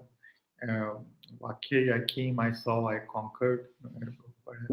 ਸਾਡੇ ਸਭ ਤੋਂ ਅਹਿਮ ਗੱਲ ਤੇ ਦਿਲ ਜਿੱਤ ਚੁੱਕੇ ਨੇ ਆਪਣੀਆਂ ਕਹਾਣੀਆਂ ਤੇ। ਉਹ ਤੁਸੀਂ ਵੇਖੋ ਉਸ ਵਿੱਚ ਜਿਹੜੀ ਰਿਦਮ ਇਹਨਾਂ ਦੇ ਸੈਂਟੈਂਸਸ ਵਿੱਚ ਹੁੰਦੀ ਹੈ ਤੇ ਉਹਦੀ ਕੰਪੋਜੀਸ਼ਨ ਇੱਕ ਇੱਕ ਸੈਂਟੈਂਸ ਦੀ ਜਿਕਰ ਨਗ ਜੁੜੇ ਹੋਣ ਕਿਸੇ ਅੰਗੂਠੀ ਜਾਂ ਹਾਰ ਵਿੱਚ, ਉਸ ਤਰੀਕੇ ਨਾਲ ਇਹ ਕਰਦੇ ਨੇ। ਤੇ ਹੁਣ ਮੈਂ ਗੁਜ਼ਾਰਿਸ਼ ਕਰਾਂਗਾ ਮਨਸ਼ਾ ਜੀ ਨੂੰ, ਮਿਸ਼ਾ ਜੀ ਨੂੰ, ਕਿ ਉਹ ਸਾਡੇ ਨਾਲ ਆਪਣੇ ਖਿਆਲ ਸਾਂਝੇ ਕਰਨ ਇਸ ਕਿਤਾਬ ਤੇ। ਸ਼ੁਕਰੀਆ ਨਵੀਦ ਜੀ। ਨਵੀਦ ਜੀ ਜਦੋਂ ਪਹਿਲਾਂ ਵੀ ਇੰਟਰੋਡਿਊਸ ਕਰਾ ਰਹੇ ਸੀ ਤਾਂ ਉਹਨਾਂ ਤੋਂ ਮਨਸ਼ਾ ਸ਼ਬਦ ਨਿਕਲਿਆ। ਹੁਣ ਵੀ ਨੈਣ ਸੁਖ ਹੋਰਾਂ ਨੇ ਉਹਨਾਂ ਨੂੰ ਥੋੜਾ ਦੱਸਿਆ ਕਿ ਮੀਸ਼ਾ ਮੇਰਾ ਨਾਂ ਹੈ। ਤਾਂ ਪਹਿਲੇ ਗੱਲ ਤਾਂ ਇਹ ਹੈ ਕਿ ਮੈਂ ਖੁਸ਼ਕਿਸਮਤ ਹਾਂ ਕਿ ਨਵੀਦ ਹੋਰਾਂ ਨੇ ਮਨਸ਼ਾ ਯਾਦ ਨੂੰ ਯਾਦ ਕਰਾ ਦਿੱਤਾ ਤੇ ਮੇਰੇ ਵਰਗੇ ਬੰਦੇ ਦਾ ਨਾਂ ਜਿਹੜਾ ਉਹ ਮਨਸ਼ਾ ਯਾਦ ਦੇ ਨਾਲ ਜੁੜ ਗਿਆ। ਮੈਂ ਕਿਉਂਕਿ ਅਸੀਂ ਅੱਜ ਇੱਥੇ ਇਕੱਠੇ ਹੋਏ ਹਾਂ ਸਾਰੇ ਨੈਣ ਸੁਖ ਹੋਰਾਂ ਦੀ ਕਿਤਾਬ ਜੋਗੀ ਸਪਤਰਾ ਦੀ ਮੁੱਖ ਵਿਖਾਲੀ ਲਈ, ਤੇ ਮੈਂ ਆਪਣੀ ਗੱਲਬਾਤ ਦੀ ਸ਼ੁਰੂਆਤ ਜਿਹੜੀ ਆ ਉਹ ਇਸ ਕਿਤਾਬ ਦੀ ਮੁੱਖ ਵਿਖਾਲੀ ਤੋਂ ਹੀ ਕਰਾਂਗਾ ਕਿਉਂਕਿ ਮੈਨੂੰ ਲੱਗਦਾ ਹੈ ਕਿ ਜਿਹੜਾ ਪਰਪਸ ਹੈ ਉਹ ਸਭ ਤੋਂ ਪਹਿਲਾਂ ਹੈ। ਤੇ ਅਸੀਂ ਕਿਤਾਬ, ਮੈਂ ਆਪਣੇ ਵੱਲੋਂ ਇੱਧਰਲੇ ਪੰਜਾਬ ਤੋਂ ਇਹ ਕਿਤਾਬ ਜਿਹੜੀ ਆ ਉਹ ਮਤਲਬ ਰਿਲੀਜ਼ ਇਕੱਲਾ ਹੀ ਕਰ ਰਿਹਾ ਕਿਉਂਕਿ ਹੁਣ ਜਿਸ ਢੰਗ ਦੇ ਨਾਲ ਅੱਜ ਕੱਲ੍ਹ ਕੋਵਿਡ ਤੇ ਜੋ ਸਾਰੇ ਸਮਾਗਮ ਚੱਲ ਰਹੇ ਨੇ ਉਹਦੇ 'ਚ ਇਹ ਹੀ ਸੰਭਵ ਹੋ ਸਕਦਾ। ਤੇ ਇਹ ਕਿਤਾਬ ਹੈ ਜੋਗੀ ਸਪਤਰਾ। ਜਿਹਦੇ ਲਈ ਨੈਣ ਸੁੱਖ ਹੋਰਾਂ ਨੂੰ ਬਹੁਤ ਮੁਬਾਰਕਾਂ। ਕਿਤਾਬ ਬਹੁਤ ਹੀ ਵਧੀਆ ਹੈ, ਜਿਹਦੇ ਬਾਰੇ ਬਹੁਤ ਹੀ ਵਧੀਆ ਅਹਿਮ ਵਿਚਾਰ ਜਿਹੜੇ ਆ ਹੁਣ ਤੱਕ ਪੇਸ਼ ਕੀਤੇ ਗਏ। ਤੇ ਮੈਂ ਆਪਣੀ ਗੱਲ ਜਿਹੜੀ ਆ ਉਹ ਅੱਜ ਦੀ ਜਿਹੜੀ ਇਸ ਇਕੱਤਰਤਾ ਹੈ, ਅੱਜ ਦੇ ਇਕੱਠ ਹੈ, ਉਹਦੇ ਸਿਲਸਿਲੇ 'ਚ ਅੱਗੇ ਚਲਾਉਣਾ। ਸਭ ਤੋਂ ਪਹਿਲਾਂ ਤਾਂ ਲਾਇਲਪੁਰ ਯੰਗ ਹਿਸਟੋਰੀਅਨਸ ਜਿਹੜੇ ਨੇ ਉਹ ਮੁਬਾਰਕਬਾਦ ਦੇ ਹੱਕਦਾਰ ਨੇ। ਉਹਨਾਂ ਦੇ ਨਾਲ ਜੁੜੇ ਪੰਜਾਬੀ ਲਹਿਰ, ਕੁਕਨਸ ਵਾਲੇ ਤੇ ਹਰ ਉਹ ਅਦਾਰਾ ਜਿਹੜਾ ਸੁਲੇਖ ਮੇਲਾ ਆਰਗੇਨਾਈਜ਼ ਕਰਨ ਦੇ ਵਿੱਚ ਯੰਗ ਹਿਸਟੋਰੀਅਨਸ ਦੀ ਮਦਦ ਕਰ ਰਿਹਾ, ਉਹਨਾਂ ਦੇ ਨਾਲ ਹੈ। ਮੈਂ ਉਹਨਾਂ ਸਾਰਿਆਂ ਨੂੰ ਵੀ ਵਧਾਈ ਦਿੰਦਾ ਕਿ ਉਹਨਾਂ ਦੇ ਏਡੇ ਵੱਡੇ ਉਪਰਾਲੇ ਨਾਲ, ਉਹਨਾਂ ਦੀ ਇਸ ਕੋਸ਼ਿਸ਼ ਦੇ ਨਾਲ ਸਮੁੱਚੇ ਵਿਸ਼ਵ ਦੇ ਵਿੱਚ ਜਿਹੜੇ ਖਿਲਰੇ ਹੋਏ ਪੰਜਾਬੀ ਨੇ, ਵੱਖ-ਵੱਖ ਦੇਸ਼ਾਂ ਦੇ ਵਿੱਚ ਰਹਿੰਦੇ ਪੰਜਾਬੀ ਨੇ, ਉਹਨਾਂ ਨੂੰ ਇੱਕ ਮੰਚ ਮਿਲਿਆ। ਉਹ ਸਾਰੇ ਲੋਕ ਪੰਜਾਬ ਦੀ ਗੱਲ, ਪੰਜਾਬੀ ਮਾਂ ਬੋਲੀ ਦੀ ਗੱਲ, ਪੰਜਾਬੀ ਸੱਭਿਆਚਾਰ ਦੀ ਗੱਲ ਤੁਹਾਡੇ ਇਸ ਪਲੇਟਫਾਰਮ ਤੋਂ ਸੁਣ ਪਾ ਰਹੇ ਨੇ।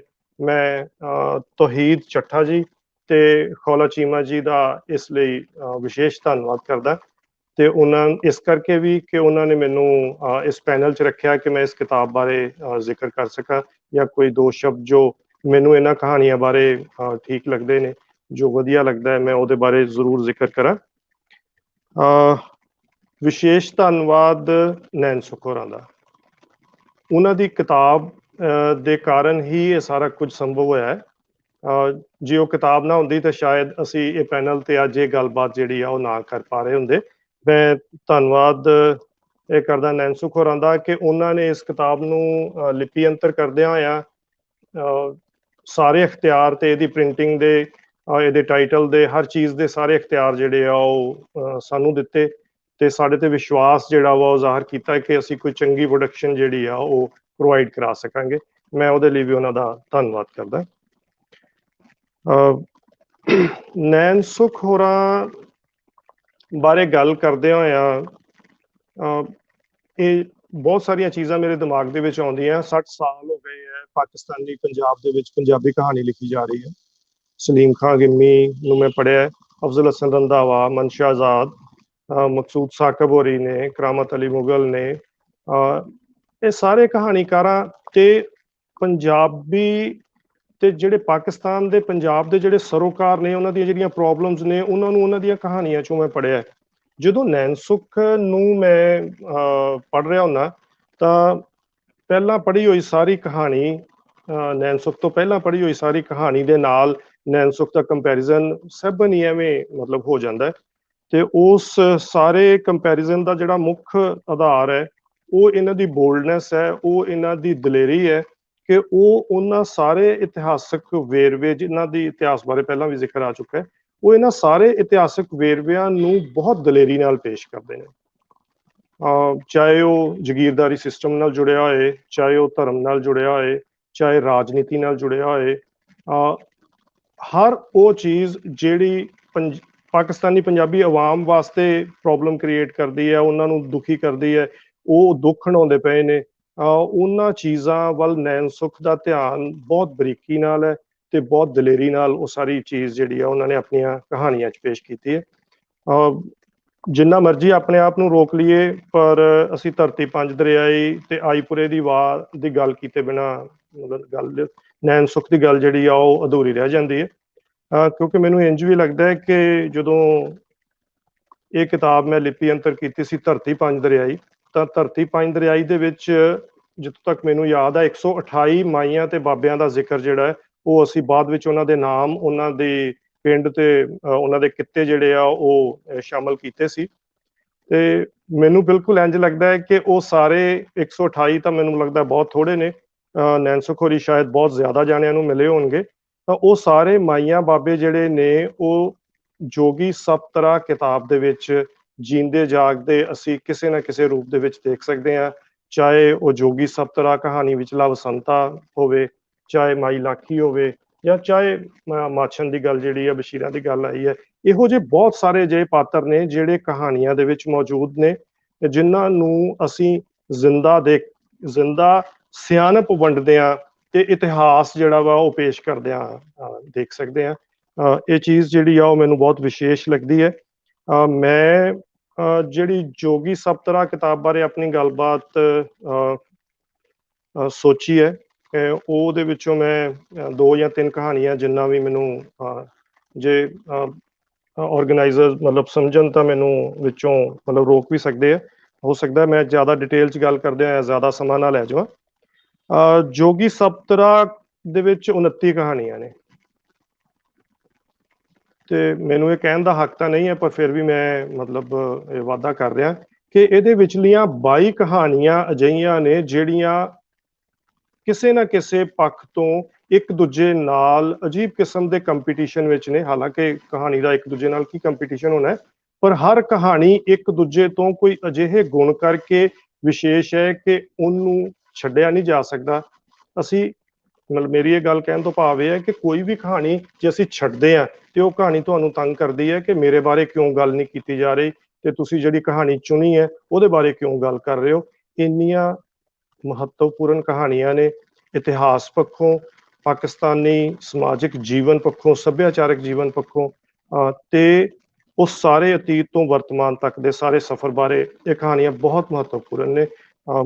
ਮੈਨੂੰ ਇੰਝ ਲੱਗਦਾ ਜੇ ਉਹ 7 ਕਹਾਣੀਆਂ ਮੈਂ ਵਿੱਚ ਮਤਲਬ ਜਿਨ੍ਹਾਂ ਨੂੰ ਸ਼ਾਮਲ ਕਰ ਰਿਹਾ, ਉਹਦਾ ਮਤਲਬ ਇਹ ਨਹੀਂ ਹੈ ਕਿ ਉਹ ਜ਼ਿਕਰਯੋਗ ਨਹੀਂ ਹੈਗੀਆਂ, ਪਰ ਉਹਨਾਂ ਦਾ ਪੇਸ਼ਕਾਰੀ, ਉਹਨਾਂ ਦੇ ਸਰੋਕਾਰ, ਉਹਨਾਂ ਦੀਆਂ ਗੱਲਾਂ ਜਿਹੜੀਆਂ ਉਹ ਇਹਨਾਂ 22 ਕਹਾਣੀਆਂ ਨਾਲੋਂ ਥੋੜ੍ਹੀਆਂ ਜਿਹੀਆਂ ਅਲੱਗ ਨੇ।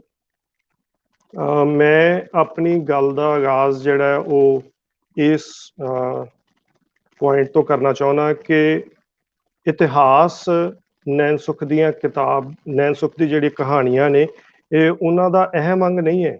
ਹਿਸਟਰੀ, ਤਾਰੀਖ ਜਿਹਨੂੰ ਤੁਸੀਂ ਕਹਿੰਦੇ ਹੋ, ਉਹ ਅਹਿਮ ਅੰਗ ਨਹੀਂ ਹੈ, ਬੁਨਿਆਦੀ ਅੰਗ ਹੈ। ਉਹਦੇ ਬਿਨਾਂ ਨੈਣਸੁਖ ਦੀ ਕਹਾਣੀ ਜਿਹੜੀ ਹੈ ਉਹ ਕਲਪੀ ਨਹੀਂ ਜਾ ਸਕਦੀ, ਸੋਚੀ ਨਹੀਂ ਜਾ ਸਕਦੀ। ਮੈਨੂੰ ਇੰਝ ਲੱਗਦਾ ਹੈ ਕੋਈ ਕਹਾਣੀ ਜਿਹੜੀ ਆ ਉਹ ਅਸੀਂ ਦੇਖ ਲਈਏ, ਚਾਹੇ ਪਾਣੀ ਪਾਣੀ, ਕਲੋਨੀ ਕਹਾਣੀ, ਖੜਿਆਲੀ ਦੇ ਵਿਖਾਲੀ, ਪੀਰੋ ਪੀ ਪਿਆਲੜਾ ਮਤਵਾਰੀ ਹੋਈ, ਚੇਅਰਮੈਨ ਤੇ ਰੇਲ ਗੱਡੀ, ਕਾਲਾ ਕਰਮਾਂ ਵਾਲਾ, ਕੋਈ ਕਹਾਣੀ ਲੈ ਲਓ ਤੁਸੀਂ, ਉਹਦੇ ਵਿਚਲਾ ਇਤਿਹਾਸ ਇੰਨਾ ਇੰਪੋਰਟੈਂਟ ਹੈ ਕਿ ਉਹਦਾ ਜ਼ਿਕਰ ਕੀਤੇ ਬਿਨਾਂ ਤੁਸੀਂ ਰਹਿ ਹੀ ਨਹੀਂ ਸਕਦੇ। ਇਹ ਸਾਨੂੰ ਇਸ ਗੱਲੋਂ ਧੰਨਵਾਦੀ ਹੋਣਾ ਚਾਹੀਦਾ ਨੈਣਸੁਖ ਹੋਰਾਂ ਦਾ ਕਿ ਉਹਨਾਂ ਨੇ ਇਹ ਸਾਰਾ ਇਤਿਹਾਸ ਖੋਜਿਆ, ਕਹਾਣੀਬੱਧ ਕੀਤਾ ਤੇ ਸਾਡੇ ਤੱਕ ਪਹੁੰਚਾਇਆ। ਇੱਥੇ ਸਾਡੇ ਤੱਕ ਤੋਂ ਮੇਰੀ ਮੁਰਾਦ ਜਿਹੜੀ ਹੈ ਉਹ ਇੱਧਰਲੇ ਪੰਜਾਬ ਦੇ ਲੋਕਾਂ ਵਾਸਤੇ ਹੈ। ਪੰਜਾਬ ਦਾ ਸਾਰਾ ਉਹ ਇਤਿਹਾਸ ਜਿਹੜਾ ਬਾਰਡਰ ਤੋਂ ਪਰਲੇ ਬੰਨੇ ਰਹਿ ਗਿਆ, ਜਿਹੜਾ ਸਾਂਝੇ ਪੰਜਾਬ ਨਾਲ, ਸਾਂਝੇ ਲੋਕਾਂ ਨਾਲ ਜੁੜਿਆ ਹੋਇਆ ਸੀ, ਅਸੀਂ ਉਹਦੇ ਤੋਂ ਵਾਂਝੇ ਸਾਂ, ਉਹ ਸਾਰੇ ਦਾ ਸਾਰਾ ਇਤਿਹਾਸ ਜਿਹੜਾ ਹੈ ਸਾਨੂੰ ਨੈਣਸੁਖ ਹੋਰਾਂ ਦੇ ਜ਼ਰੀਏ, ਉਹਨਾਂ ਦੀਆਂ ਕਿਤਾਬਾਂ, ਉਹਨਾਂ ਦੀਆਂ ਕਹਾਣੀਆਂ ਜ਼ਰੀਏ ਜਿਹੜਾ ਉਹ ਸਾਡੇ ਤੱਕ ਪਹੁੰਚਦਾ ਹੈ। ਮੈਂ ਉਹਦੇ ਲਈ ਉਹਨਾਂ ਦਾ ਸ਼ੁਕਰਗੁਜ਼ਾਰ ਹਾਂ। ਗੱਲ ਤੇ ਅਸੀਂ ਆਈਏ ਕਿ ਇਤਿਹਾਸ ਜਿਹੜਾ ਹੈ ਉਹ ਉਹਦੀ ਬੁਨਿਆਦ ਹੈ, ਉਹਦੇ ਬਿਨਾਂ ਉਹਨਾਂ ਦੀ ਕਹਾਣੀ ਜਿਹੜੀ ਆ ਉਹ ਚੱਲਦੀ ਨਹੀਂ ਹੈ। ਤੇ ਇਹ ਇਤਿਹਾਸ ਜਿਹੜਾ ਹੈ ਉਹ ਇੰਨੇ ਵਧੀਆ ਢੰਗ ਦੇ ਨਾਲ ਉਹਦਾ ਮਿਕਸਚਰ ਤਿਆਰ ਕੀਤਾ ਗਿਆ ਹੈ, ਸੱਚ ਤੇ ਕਲਪਨਾ ਦਾ ਮਿਕਸਚਰ ਇੰਨਾ ਜ਼ਿਆਦਾ ਵਧੀਆ ਹੈ ਕਿ ਜਿਹੜਾ ਪਾਠਕ ਪੜ੍ਹਦਾ ਪਿਆ ਹੈ ਉਹ ਮਹਿਸੂਸ ਕਰਦਾ ਹੈ, ਉਹ ਆਪਣੇ ਆਪ ਨੂੰ ਇੱਕ ਅਜੀਬ ਸਥਿਤੀ ਦੇ ਵਿੱਚ ਹੈ ਕਿ ਉਹ ਕਹਾਣੀ ਨੂੰ ਮਾਣੇ, ਇੰਜੋਏ ਕਰੇ, ਕਿ ਉਹ ਕਹਾਣੀ ਨੂੰ ਸਮਝੇ। ਮਤਲਬ ਲੇਖਕ ਨੇ, ਨੈਣਸੁਖ ਨੇ ਉਸ ਪਾਠਕ ਨੂੰ ਇੰਨੀ ਜ਼ਿਆਦਾ ਮਜ਼ਬੂਤੀ ਨਾਲ ਗ੍ਰਿਪ ਕੀਤਾ ਹੋਇਆ ਹੈ ਕਿ ਉਹ ਪਾਠਕ ਉਸ ਕਹਾਣੀ ਤੋਂ ਟੁੱਟ ਨਹੀਂ ਸਕਦਾ। ਕਿਤੇ ਉਹ ਇੰਜੋਏ ਕਰ ਰਿਹਾ, ਕਿਤੇ ਉਹ ਉਸ ਸਾਰੇ ਜਿਹੜੇ ਇਫੈਕਟਸ ਨੇ ਉਹਨਾਂ ਨੂੰ ਸੋਚ ਰਿਹਾ ਤੇ ਉਹਨਾਂ ਨੂੰ ਖੰਗਾਲਣ ਬਾਰੇ, ਉਹਨਾਂ ਬਾਰੇ ਹੋਰ ਕੁਝ ਲੱਭਣ ਬਾਰੇ ਸੋਚ ਰਿਹਾ ਕਿ ਕਿਹੜੀ ਕਿਤਾਬ ਚੋਂ, ਕਿਹੜੀ ਹਿਸਟਰੀ ਦੀ ਕਿਤਾਬ ਚੋਂ ਇਹਦੇ ਬਾਰੇ ਹੋਰ ਜ਼ਿਆਦਾ ਜਾਣਕਾਰੀ ਜਿਹੜੀ ਆ ਉਹ ਹਾਸਲ ਹੋ ਸਕਦੀ ਹੈ। ਇਸ ਗੱਲੋਂ ਜਿਹੜੀ ਆ ਉਹ ਮਤਲਬ ਇਹ ਕਿਤਾਬ ਬਹੁਤ ਇੰਪੋਰਟੈਂਟ ਹੈ। ਤੇ ਨੈਣਸੁਖ ਦੀ ਜਿਹੜੀ ਬੇਸਿਕ ਟੈਕਨੀਕ ਹੈ ਸਟੋਰੀ ਬਿਆਨ ਕਰਨ ਦੀ, ਉਹ ਵਰਤਮਾਨ ਤੋਂ ਅਤੀਤ ਵੱਲ ਨੂੰ ਮਤਲਬ ਚੱਲਦੀ ਹੈ। ਕਹਾਣੀ ਵਰਤਮਾਨ ਦੇ ਵਿੱਚ ਸ਼ੁਰੂ ਹੁੰਦੀ ਹੈ, ਪ੍ਰੈਜ਼ੈਂਟ 'ਚ ਸ਼ੁਰੂ ਹੁੰਦੀ ਹੈ, ਤੇ ਪ੍ਰੈਜ਼ੈਂਟ ਦੇ ਵਿੱਚ ਸ਼ੁਰੂ ਹੁੰਦਿਆਂ ਜਾਂ ਤਾਂ ਕੋਈ ਪਾਤਰ ਜਿਹੜਾ ਹੈ ਉਹ ਆਪਣੀਆਂ ਯਾਦਾਂ ਦੇ ਜ਼ਰੀਏ ਜੋ ਅਤੀਤ ਹੈ ਉਹਨੂੰ ਸਾਡੇ ਸਾਹਮਣੇ ਲੈ ਕੇ ਆਉਂਦਾ ਹੈ, ਤੇ ਜਾਂ ਨੈਣਸੁਖ ਸਟੋਰੀ ਟੈਲਰ ਦੇ ਤੌਰ ਤੇ, ਬਿਰਤਾਂਤਕਾਰ ਦੇ ਤੌਰ ਤੇ, ਨਰੇਟਰ ਦੇ ਤੌਰ ਤੇ ਆਪਣੀ ਗੱਲ ਜਿਹੜੀ ਆ ਉਹ ਪਾਠਕਾਂ ਦੇ ਸਾਹਮਣੇ ਲੈ ਕੇ ਆਉਂਦਾ। ਮਤਲਬ 2 ਜ਼ਰੀਏ ਨੇ, ਜਾਂ ਕਹਾਣੀ ਵਿਚਲਾ ਪਾਤਰ ਤੇ ਜਾਂ ਨਰੇਟਰ ਆਪ। ਈਵਨ ਕਹਾਣੀਆਂ ਦੇ ਵਿੱਚ ਇੰਜ ਵੀ ਵਾਪਰਿਆ ਕਿ ਇੱਕੋ ਕਹਾਣੀ ਦੇ ਵਿੱਚ ਸਾਨੂੰ 2 ਜਾਣੇ ਨਰੇਟਰ ਬਣ ਜਾਂਦੇ ਨੇ।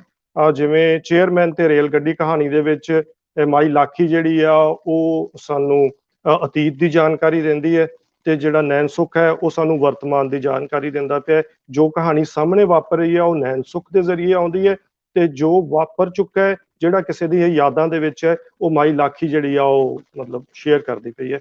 ਇਹ ਟੈਕਨੀਕ ਜਿਹੜੀ ਆ ਉਹ ਮੈਨੂੰ ਬਹੁਤ ਸਾਰੀਆਂ ਕਹਾਣੀਆਂ ਦੇ ਵਿੱਚ ਨਜ਼ਰ ਆਈ ਹੈ, ਜਿਹਦਾ ਮੈਂ ਜ਼ਿਕਰ ਕਰਨਾ ਜਿਹੜਾ ਉਹ ਜ਼ਰੂਰੀ ਸਮਝਦਾ। ਇਸ ਚੀਜ਼ ਤੋਂ ਹੀ ਜੇ ਮੈਂ ਦੇਖਾਂ ਕਿ ਉਹ ਅਤੀਤ ਤੇ ਵਰਤਮਾਨ ਦੇ ਬਾਰੇ ਗੱਲ ਕਰਦਾ ਹੈ, ਤਾਂ ਮੈਨੂੰ ਇਹ ਲੱਗਦਾ ਹੈ ਕਿ ਉਹਦਾ ਧਿਆਨ ਇਕੱਲਾ ਅਤੀਤ ਨੂੰ ਸੰਭਾਲਣ ਦਾ ਨਾਲ ਨਹੀਂ ਹੈ। ਜੋ ਕੁਝ ਵਾਪਰ ਚੁੱਕਾ ਹੈ ਸਿਰਫ ਉਹਨੂੰ ਲੱਭਣਾ ਤੇ ਉਹਨੂੰ ਲਿਖਤਬੱਧ ਕਰ ਲੈਣਾ, ਉਹਨੂੰ ਸੰਭਾਲ ਲੈਣਾ ਇੱਕ ਕਹਾਣੀ ਦੇ ਵਿੱਚ, ਉਹਦਾ ਮਕਸਦ ਇਕੱਲਾ ਇਹ ਨਹੀਂ ਹੈ। ਉਹਦਾ ਮਕਸਦ ਉਸ ਅਤੀਤ ਨੂੰ ਵਰਤਮਾਨ ਨਾਲ ਜੋੜਨਾ ਤੇ ਵਰਤਮਾਨ ਵਿਚਲੇ ਜਿਹੜੇ ਕਠੋਰ ਯਥਾਰਥ ਨੇ, ਜਿਹੜੀ ਕਰੂਅਲ ਰਿਐਲਿਟੀ ਆ, ਇਹ ਉਹਨੂੰ ਇੰਜ ਉਹਦੇ ਨਾਲ ਜੋੜ ਦੇਣਾ, ਉਹਨੂੰ ਇੰਜ ਪ੍ਰੈਜ਼ੈਂਟ ਕਰਨਾ ਕਿ ਸਾਨੂੰ ਵਰਤਮਾਨ ਦੀ ਉਸ ਰਿਐਲਿਟੀ ਦੀ ਸਮਝ ਆ ਜਾਏ।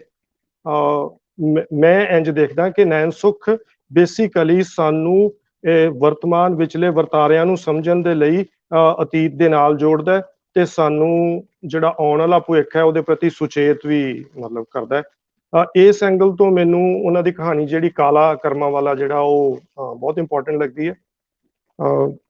ਉਹ ਕਹਾਣੀ ਇਸ ਕਰਕੇ ਮੈਨੂੰ ਇੰਪੋਰਟੈਂਟ ਲੱਗ ਰਹੀ ਹੈ ਕਿ ਉਹ ਕਹਾਣੀ ਮੈਨੂੰ ਪੁੱਛੋ ਤਾਂ ਮੇਰੇ ਨਜ਼ਰੀ ਤੋਂ ਦੇਖੋ ਤਾਂ ਮੈਨੂੰ ਇਸ ਕਿਤਾਬ ਵਿਚਲੀ ਆਈਡੀਅਲ ਕਹਾਣੀ ਲੱਗਦੀ ਹੈ, ਜਿਹਨੂੰ ਅਸੀਂ ਇੱਕ ਆਈਡੀਅਲ ਮਾਡਲ ਦੇ ਤੌਰ ਦੇ ਉੱਤੇ ਪੇਸ਼ ਕਰ ਸਕਦੇ ਹਾਂ ਕਿ ਇਹ ਕਮਾਲ ਦੀ ਕਹਾਣੀ ਹੈ। ਉਹ ਕਹਾਣੀ ਜਿਹੜੀ ਆ ਉਹ ਪੈਰਲਲ 2 ਕਹਾਣੀਆਂ ਦੇ ਨਾਲ ਬਣੀ ਹੋਈ ਹੈ। ਇੱਕੋ ਕਹਾਣੀ 'ਚ ਪੈਰਲਲ 2 ਸਟੋਰੀਜ਼ ਜਿਹੜੀਆਂ ਨੇ ਉਹ ਚੱਲਦੀਆਂ ਪਈਆਂ ਨੇ। ਜਿਹੜੀ ਸਟੋਰੀ ਸਾਡੇ ਸਾਹਮਣੇ ਆਉਂਦੀ ਪਈ ਹੈ ਉਹ ਇੱਕ ਕਰੈਕਟਰ ਹੈ ਜਿਹੜਾ ਉਹਦਾ ਮੇਨ ਕਰੈਕਟਰ ਹੈ, ਇਹ ਜੀਰਾ। ਜੀਰੇ ਦੀ ਜ਼ਿੰਦਗੀ ਨੂੰ ਜੀਰੇ ਤੋਂ ਰਾਣਾ ਮੰਜ਼ੂਰ ਤੋਂ ਮੰਜ਼ੂਰ ਪੰਜਾਬੀ, ਜਾਂ ਜਿਵੇਂ ਉਹਦੀ ਬੀਵੀ ਜਿਹੜੀ ਹੈ ਉਹਦਾ ਨਾਂ ਜਿਹੜਾ ਉਹ ਸਾਜਦਾ ਬੀਬੀ ਹੈ, ਤਾਂ ਸਾਜਦਾ ਬੀਬੀ ਸਾਜਦਾ ਬੇਗਮ ਕਿਵੇਂ ਬਣ ਗਈ, ਜਾਂ ਉਹਦਾ ਸਾਲਾ ਜਿਹੜਾ ਉਹ ਕਰਾਮਤ ਅਲੀ ਹੈ ਉਹ ਕਿਵੇਂ ਕਾਮਰਾਨ ਖਾਨ ਬਣ ਗਿਆ, ਤੇ ਕਿਵੇਂ ਅਸਰੀਕ ਜਿਵੇਂ ਦੇਖੋ ਕਿਸ ਤਰ੍ਹਾਂ ਅਕਸੀਰ ਫੱਕੀ ਤੇ ਨਸ਼ੀਲੇ ਸੁਰਮੇ ਜਾਂ ਹਾਜ਼ਮੇ ਦੀਆਂ ਟਿੱਕੀਆਂ ਵੇਚਣ ਵਾਲਾ ਬੰਦਾ ਲਾਹੌਰ ਦੇ ਇੱਕ ਪੌਸ਼ ਕਲੋਨੀ ਦੇ ਵਿੱਚ ਆਪਣਾ ਘਰ ਬਣਾ ਲੈਂਦਾ, ਤੇ ਕਿਵੇਂ ਉਹਦੇ ਕੋਲ ਕਾਰ ਵੀ ਹੈ ਤੇ ਕਿਵੇਂ ਉਹਦੇ ਕੋਲ ਡਰਾਈਵਰ ਵੀ ਹੈ। ਉਹ ਕਿਵੇਂ ਮਤਲਬ ਇਹ ਸਾਰਾ ਦਾ ਸਾਰਾ ਸਫ਼ਰ ਜਿਹੜਾ ਉਹ ਤੈਅ ਕਰਦਾ ਹੈ। ਇੱਕ ਕਹਾਣੀ ਤਾਂ ਸਾਨੂੰ ਇਹ ਨਜ਼ਰ ਆਉਂਦੀ ਹੈ ਔਰ ਦਿਸਦੀ ਕਹਾਣੀ ਇਹ ਹੈ, ਪਰ ਉਸ ਦਿਸਦੀ ਕਹਾਣੀ ਦੇ ਬਿਲਕੁਲ ਪੈਰਲਲ ਨੈਣ ਸੁੱਖ ਨੇ ਇੱਕ ਅਜਿਹੀ ਕਹਾਣੀ ਜਿਹੜੀ ਆ ਉਹ ਕ੍ਰੀਏਟ ਕੀਤੀ ਹੈ ਜਿਹੜੀ ਅਸਲ ਵਿੱਚ ਉਹਦਾ ਮਕਸਦ ਹੈ। ਰਾਣਾ ਮੰਜ਼ੂਰ ਦੀ ਕਹਾਣੀ ਸਾਡੇ ਤੱਕ ਪਹੁੰਚਾਉਣਾ ਇਸ ਕਹਾਣੀ ਦਾ ਮਕਸਦ ਨਹੀਂ ਹੈ। ਇਸ ਕਹਾਣੀ ਦਾ ਅਸਲ ਮਕਸਦ ਜਿਹੜਾ ਹੈ ਉਹ ਉਦੋਂ ਸ਼ੁਰੂ ਹੁੰਦਾ ਹੈ ਜਦੋਂ ਸਾਨੂੰ ਇਹ ਪਤਾ ਲੱਗਣਾ ਸ਼ੁਰੂ ਹੁੰਦਾ ਹੈ ਕਿ ਇਹ ਜਿਹਦੇ ਬਾਰੇ ਗੱਲ ਕੀਤੀ ਜਾ ਰਹੀ ਹੈ ਉਹ 16ਵੀਂ ਸਦੀ ਤੋਂ ਗੱਲ ਸ਼ੁਰੂ ਹੁੰਦੀ ਪਈ ਹੈ। 5ਵੀਂ ਪਾਤਸ਼ਾਹੀ ਗੁਰੂ ਅਰਜਨ ਦੇਵ ਜੀ ਵੱਲੋਂ ਇੱਕ ਇਲਾਕੇ ਦੇ ਚੌਧਰੀ ਨੂੰ ਉਹਦੀ ਸੇਵਾ ਕਰਕੇ ਆਸ਼ੀਰਵਾਦ ਦਿੱਤਾ ਜਾਂਦਾ ਹੈ ਕਿ ਤੇਰਾ ਖਾਨਦਾਨ ਜਿਹੜਾ ਉਹਦੀ ਬਹੁਤ ਇੱਜ਼ਤ ਵਧੇਗੀ, ਤੇ ਉਹੀ ਖਾਨਦਾਨ ਜਿਹੜਾ ਹੈ ਉਹ ਸਿੱਖਾਂ ਦੀ ਜਿਹੜੀ ਆ ਉਹ ਨਕਈ ਮਿਸਲ ਜਿਹੜੀ ਆ ਉਹਦਾ ਸਰਦਾਰ ਜਿਹੜਾ ਉਹ ਬਣ ਜਾਂਦਾ। ਤੇ ਕਿਵੇਂ ਉਹ ਨਕਈ ਮਿਸਲ ਜਿਹੜੀ ਹੈ ਬਾਅਦ ਵਿੱਚ ਈਸ਼ਰ ਸਿੰਘ ਨਕਈ ਜਿਹੜਾ ਉਹ ਮੁਸਲਮਾਨ ਹੋ ਜਾਂਦਾ, ਇਸਲਾਮ ਧਾਰਨ ਕਰ ਲੈਂਦਾ ਤੇ ਅਬਦੁਲ ਅਜ਼ੀਜ਼ ਨਕਈ ਹੋ ਜਾਂਦਾ। ਉਸ ਬਿਰਤਾਂਤ ਨੂੰ ਸਿੱਖਾਂ ਦੇ ਇਸਲਾਮ ਵਿੱਚ ਕਨਵਰਸ਼ਨ ਦੀ ਜਿਹੜੀ ਆ ਉਹ ਜਾਣਕਾਰੀ ਦਿੰਦੀ ਪਈ ਹੈ। ਤੇ ਫਿਰ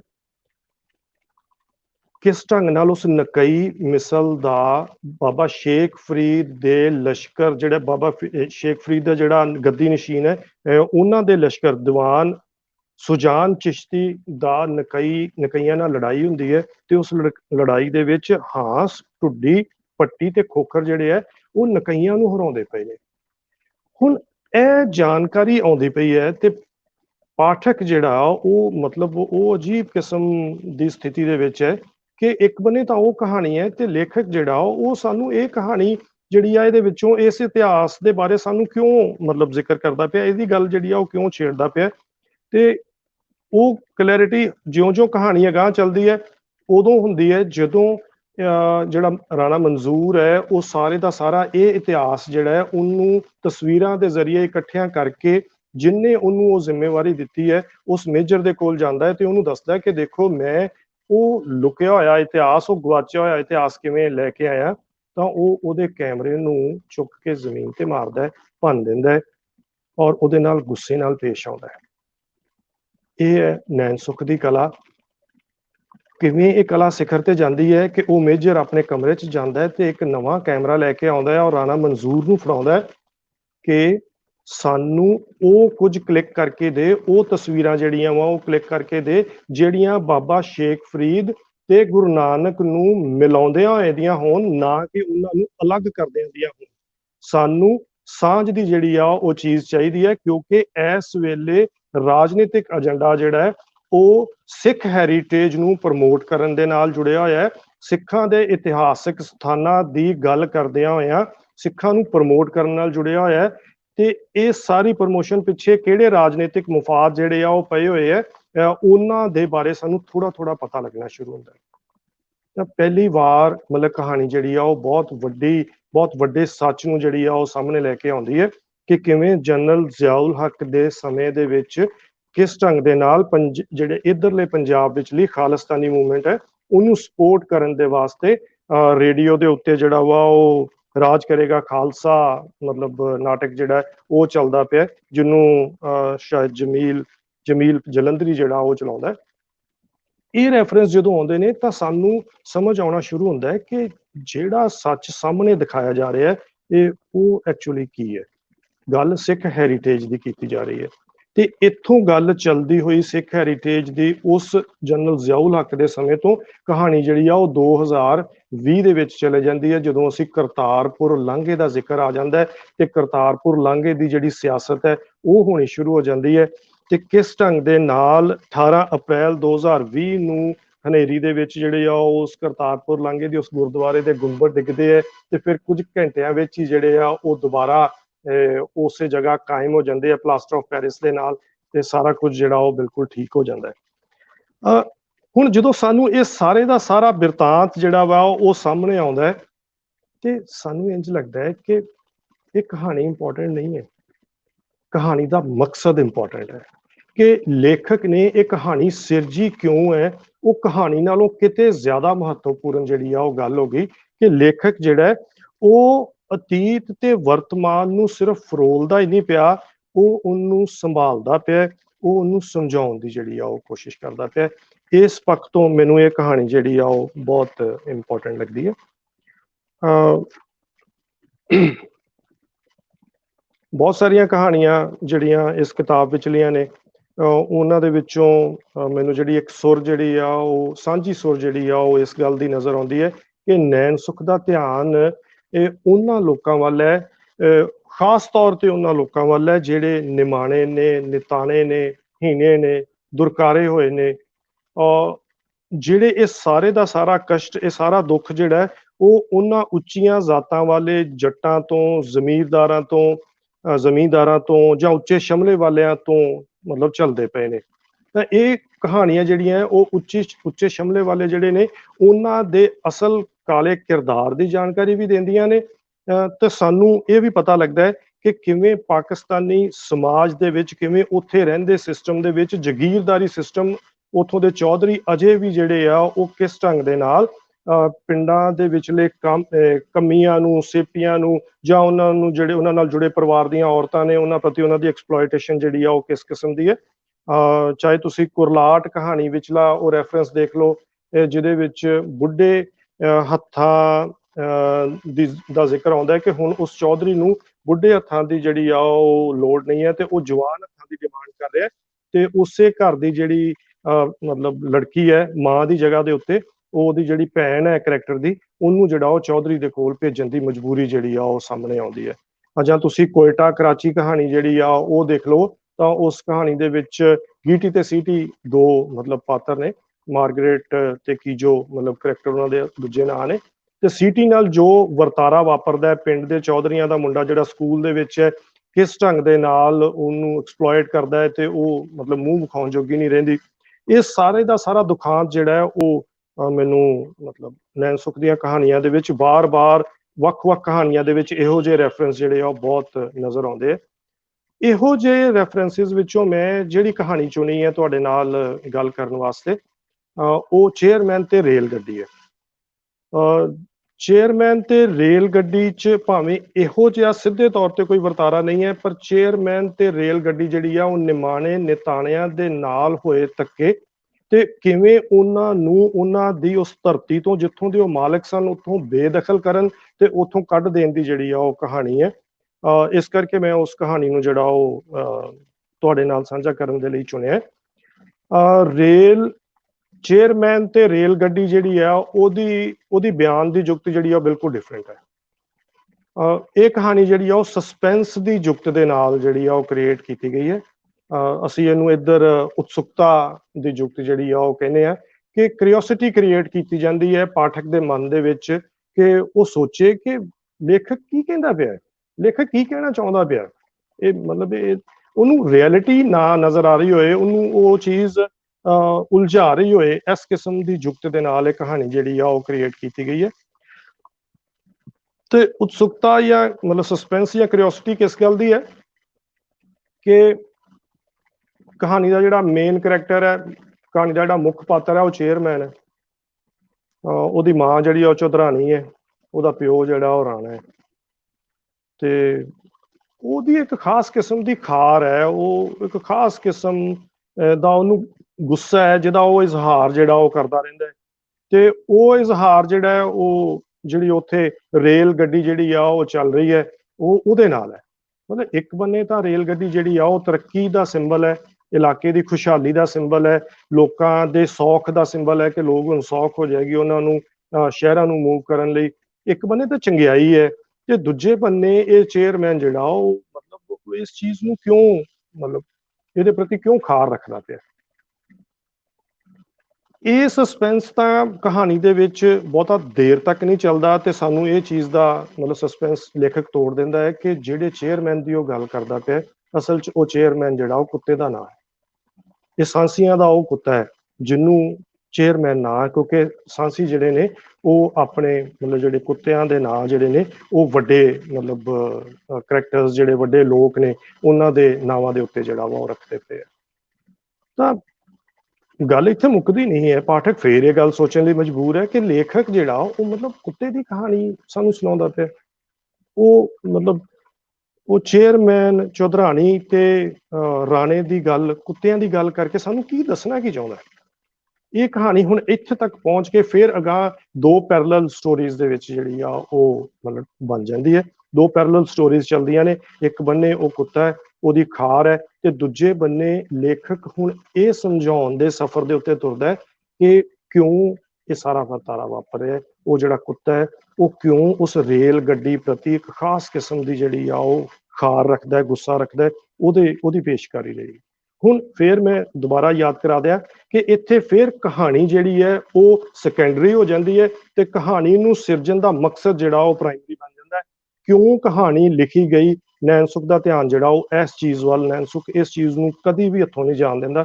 ਉਹ ਆਪਣੇ ਇਸ ਮਕਸਦ ਨੂੰ ਕਹਾਣੀ ਦੇ ਵਿੱਚ ਜਿਹੜਾ ਉਹ ਲੈ ਕੇ ਆਉਂਦਾ ਤੇ ਮਕਸਦ ਜਿਹੜਾ ਉਹ ਜਿਉਂ-ਜਿਉਂ ਸਾਹਮਣੇ ਆਉਂਦਾ ਸਾਨੂੰ ਪਤਾ ਲੱਗਦਾ ਹੈ ਕਿ ਇਹ ਕੁੱਤਾ ਜਿਹੜਾ ਹੈ ਉਹ ਰਾਜਪੂਤਾਂ, ਇਹ ਕੁੱਤਾ ਜਿਹੜਾ ਹੈ ਉਹ ਗੁੱਜਰਾਂ ਜੱਟਾਂ ਤੋਂ ਵੀ ਖਬਰਦਾਰ ਰਹਿੰਦਾ ਹੈ। ਫਿਰ ਮਤਲਬ ਧਿਆਨ ਆਉਂਦਾ ਹੈ ਉਹਨਾਂ ਐਸਟੈਬਲਿਸ਼ ਲੋਕਾਂ ਵੱਲ। ਇਹ ਐਸਟੈਬਲਿਸ਼ ਲੋਕ ਜਿਹੜੇ ਨੇ ਉਹਦਾ ਰੈਫਰੈਂਸ ਆਉਂਦਾ ਬਹੁਤ ਪਿਛਾਂਹ ਕਹਾਣੀ ਜਦੋਂ ਚਲੇ ਜਾਂਦੀ ਹੈ।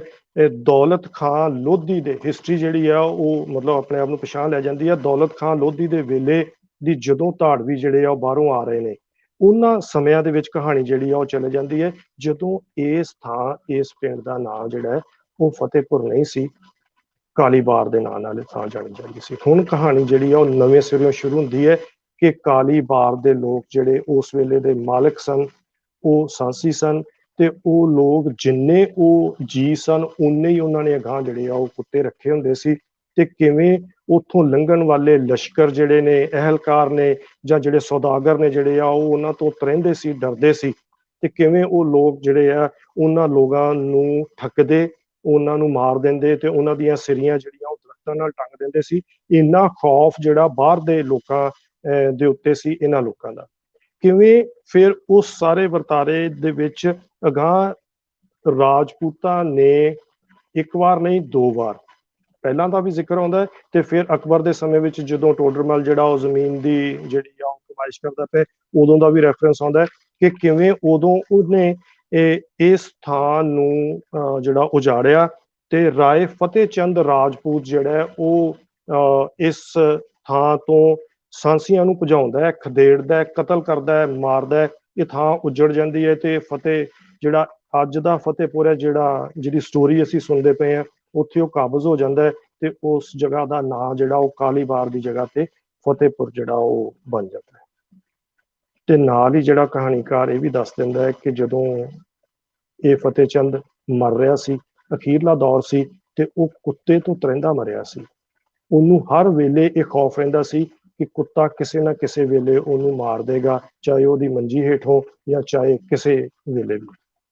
ਤੇ ਹੁਣ ਕਹਾਣੀ ਉਹਨੇ ਪਹਿਲੀ ਵੀ ਸੁਣਾਤੀ ਤੇ ਕਹਾਣੀ ਉਹਨੇ ਦੂਜੀ ਵੀ ਸੁਣਾ ਦਿੱਤੀ ਤੇ ਸਾਡੇ ਸਾਹਮਣੇ ਜਿਹੜੀਆਂ 2 ਕਹਾਣੀਆਂ ਰੱਖ ਦਿੱਤੀਆਂ, ਪਰ ਕਹਾਣੀ ਇੱਥੇ ਰੁਕਦੀ ਨਹੀਂ ਹੈ। 2 ਕਹਾਣੀਆਂ ਦੇ ਮੁੱਕਣ ਬਾਅਦ ਕਹਾਣੀ ਜਿਹੜੀ ਆ ਉਹ ਸਾਹਮਣੇ ਆਉਂਦੀ ਹੈ ਕਿ ਜਿਹੜੀ ਮਾਈ ਲਾਖੀ ਹੈ ਉਹਨੇ ਜਿਹੜੀ ਸਟੋਰੀ ਮਤਲਬ ਸੁਣਾਈ ਹੈ, ਉਹ ਜਿਹੜੀ ਕਹਾਣੀ ਸਾਡੇ ਤੱਕ ਪਹੁੰਚੀ ਹੈ, ਇਹ ਉਹ ਕਹਾਣੀ ਜਿਹੜੀ ਆ ਉਹ ਨੈਣ ਸੁੱਖ ਨੇ ਤਾਂ ਇੱਥੇ ਲਿਖ ਦਿੱਤੀ ਹੈ।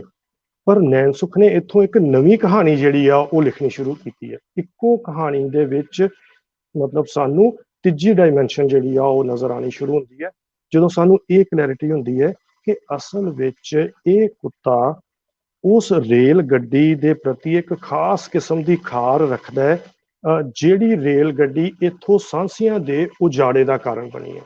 ਮਤਲਬ ਪਹਿਲਾਂ ਉਹ ਰਾਜਪੂਤ, ਉਹ ਗੁੱਜਰ, ਉਹ ਲੋਕ ਜਿਹੜੇ ਇੱਥੇ ਐਸਟੈਬਲਿਸ਼ ਹੋਏ ਆ, ਉਹਨਾਂ ਨੇ ਇਸ ਥਾਂ ਤੋਂ ਸਾਂਸੀਆਂ ਨੂੰ ਉਜਾੜਿਆ ਸੀ।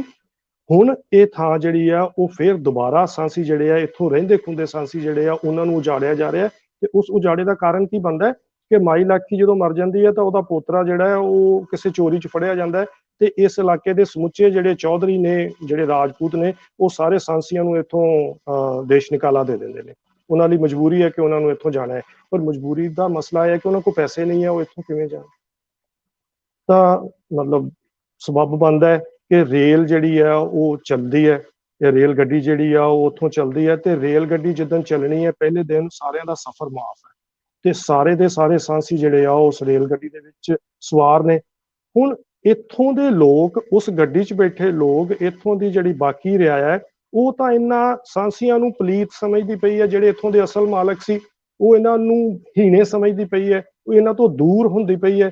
ਉਹ ਮਤਲਬ ਇਹਨਾਂ ਲੋਕਾਂ ਨੂੰ ਲਾਗੇ ਨਹੀਂ ਲਿਆਉਂਦੀ ਪਈ। ਉਹਨੂੰ ਕੁੱਤੇ ਨੂੰ ਕਿਵੇਂ ਉਸ ਗੱਡੀ ਦੇ ਵਿੱਚ ਜਿਹੜਾ ਉਹ ਚੜਾਇਆ ਜਾ ਸਕਦਾ ਤੇ ਉਹ ਕੁੱਤਾ ਜਿਹੜਾ ਉਹ ਬਾਹਰ ਰਹਿ ਜਾਂਦਾ ਹੈ। ਇਹ ਸਾਂਸੀ ਜਿਹੜੇ ਸਾਰੇ ਨੇ ਉਹ ਇੱਥੋਂ ਬਹੁਤ ਦੂਰ ਜਿਹੜੇ ਆ ਉਹ ਕਿਸੇ ਹੋਰ ਜਗ੍ਹਾ ਤੇ ਜਿਹੜੇ ਆ ਉਹ ਪਲਾਇਨ ਕਰ ਜਾਂਦੇ ਆ। ਕੁੱਤੇ ਦੀ ਖਾਰ ਹੁਣ ਸਾਨੂੰ ਸਮਝ ਆ ਜਾਂਦੀ ਹੈ ਕਿ ਕੁੱਤਾ ਖਾਰ ਕਿਉਂ ਖਾਂਦਾ ਪਿਆ, ਕਿਉਂਕਿ ਇੱਥੇ ਪਹਿਲਾਂ ਵੀ ਉਜਾੜੇ ਹੋਏ ਇੱਥੋਂ ਦੇ ਇਸ ਧਰਤੀ ਦੇ ਮਾਲਕਾਂ ਨੂੰ ਪਹਿਲਾਂ ਵੀ ਇੱਥੋਂ ਰਾਜਪੂਤਾਂ ਨੇ, ਧਾੜਵੀਆਂ ਨੇ ਜਿਹੜਾ ਵਾ ਉਹ ਖਦੇੜਿਆ ਤੇ ਅੱਜ ਫੇਰ ਇੱਥੋਂ ਇਹਨਾਂ ਲੋਕਾਂ ਨੂੰ ਦੁਬਾਰਾ ਜਿਹੜਾ ਉਹ ਖਦੇੜਿਆ ਜਾ ਰਿਹਾ, ਇੱਥੋਂ ਕੱਢਿਆ ਜਾ ਰਿਹਾ। ਉਹ ਰੇਲ ਗੱਡੀ ਇਹਨਾਂ ਨੂੰ ਇੱਥੋਂ ਲਿਜਾਂਦੀ ਪਈ ਹੈ। ਕੁੱਤੇ ਦੀ ਖਾਰ ਵੀ ਸਾਨੂੰ ਸਮਝ ਆ ਜਾਂਦੀ ਹੈ। ਕਹਾਣੀ ਇੱਥੇ ਵੀ ਨਹੀਂ ਮੁੱਕਦੀ। ਨੈਣ ਸੁੱਖ ਦਾ ਕਮਾਲ ਪੈਰ ਦਰ ਪੈਰ ਜਿਹੜਾ ਉਹ ਗਾਂ ਚੱਲਦਾ ਪਿਆ, ਸਟੈਪ ਬਾਈ ਸਟੈਪ। ਜਦੋਂ ਸਟੋਰੀ ਅੱਗੇ ਚੱਲਦੀ ਤੁਸੀਂ ਦੇਖਦੇ ਹੋ ਕਿ ਉਹ ਕਮਾਲ ਤੇ ਕਮਾਲ ਕਰੀ ਜਾ ਰਿਹਾ, ਕਹਾਣੀ ਨੂੰ ਰੋਕਦਾ ਨਹੀਂ ਪਿਆ, ਕਹਾਣੀ ਨੂੰ ਖਤਮ ਨਹੀਂ ਕਰਦਾ ਪਿਆ। ਹੁਣ ਕਿਉਂਕਿ ਇਹ ਜਿਹੜਾ ਰੇਲ ਲਾਈਨ ਹੈ ਇਹ 1961 ਚ ਬਣੀ ਸੀ, 1975 ਤੱਕ ਚੱਲੀ, ਬੰਦ ਹੋ ਗਈ। ਬਹੁਤ ਪੁਰਾਣਾ ਟਰੈਕ ਹੈ ਤੇ ਇਸ ਟਰੈਕ ਦੇ ਉੱਤੇ ਜਿਹੜੀ ਰੇਲ ਗੱਡੀ ਚੱਲਦੀ ਪਈ ਹੈ ਉਹਦੇ ਐਕਸੀਡੈਂਟ ਹੋਣ ਦਾ ਡਰ ਹੈ। ਇਸ ਕਰਕੇ ਉਹ ਟਰੈਕ ਜਿਹੜਾ ਉਹ ਚੇਂਜ ਹੋ ਰਿਹਾ। ਉਸ ਟਰੈਕ ਨੂੰ ਚੇਂਜ ਕਰਨ ਦੇ ਲਈ ਇੱਕ ਚਾਈਨੀਜ਼ ਕੰਪਨੀ ਜਿਹੜੀ ਆ ਉਹਨੂੰ ਮਤਲਬ ਠੇਕਾ ਦਿੱਤਾ ਜਾ ਰਿਹਾ। ਚੀਨੀ ਲੋਕ ਜਿਹੜੇ ਆ ਉਹ ਪਾਕਿਸਤਾਨ ਵਿੱਚ ਆ ਕੇ ਉਸ ਰੇਲ ਟਰੈਕ ਨੂੰ ਜਿਹੜਾ ਵਾ ਉਹ ਰਿਪੇਅਰ ਕਰ ਰਹੇ, ਉਹਨੂੰ ਠੀਕ ਕਰ ਰਹੇ, ਉਹਨੂੰ ਚੱਲਣਯੋਗ ਬਣਾਉਂਦੇ ਪਏ ਆ। ਤੇ ਉੱਥੋਂ ਦੇ ਲੋਕਾਂ ਨੂੰ ਇਹ ਕਿਹਾ ਗਿਆ ਵੀ ਇਹ ਜਿਹੜੇ ਚੀਨੀ ਲੋਕ ਆਏ ਨੇ ਇਹ ਤੁਹਾਡੇ ਭਾਈ ਨੇ। ਹੁਣ ਮੈਨੂੰ ਤਾਂ ਲੱਗਦਾ ਹੈ ਕਿ ਨੈਣ ਸੁੱਖ ਇੱਥੇ ਸ਼ਰਾਰਤ ਕਰਦਾ ਪਿਆ ਕਿ ਮਤਲਬ ਇੱਕੋ ਸਾਡੇ ਕੋਲ ਇੱਥੇ ਅਸੀਂ ਸੁਣਿਆ ਹੋਇਆ ਸੀ ਉਹ ਮਤਲਬ ਕਹਾਵਤ ਹਿੰਦੀ ਚੀਨੀ ਭਾਈ ਭਾਈ, ਤਾਂ ਉਹ ਭਾਈ ਸ਼ਬਦ ਜਿਹੜਾ ਉਹ ਇੱਥੇ ਮਤਲਬ ਵਰਤਿਆ ਨੈਣ ਸੁੱਖ ਨੇ ਵੀ, ਤਾਂ ਕਿ ਮਤਲਬ ਉੱਥੋਂ ਦੇ ਲੋਕ ਜਿਹੜੇ ਆ ਉਹਨਾਂ ਨੂੰ ਭਾਈ ਸਮਝਦੇ ਪਏ, ਭਰਾ ਸਮਝਦੇ ਪਏ ਆ, ਪਰ ਜਿਹੜਾ ਕੁੱਤਾ ਹੈ ਉਹ ਉਹਨਾਂ ਨੂੰ ਭਾਈ ਨਹੀਂ ਸਮਝਦਾ।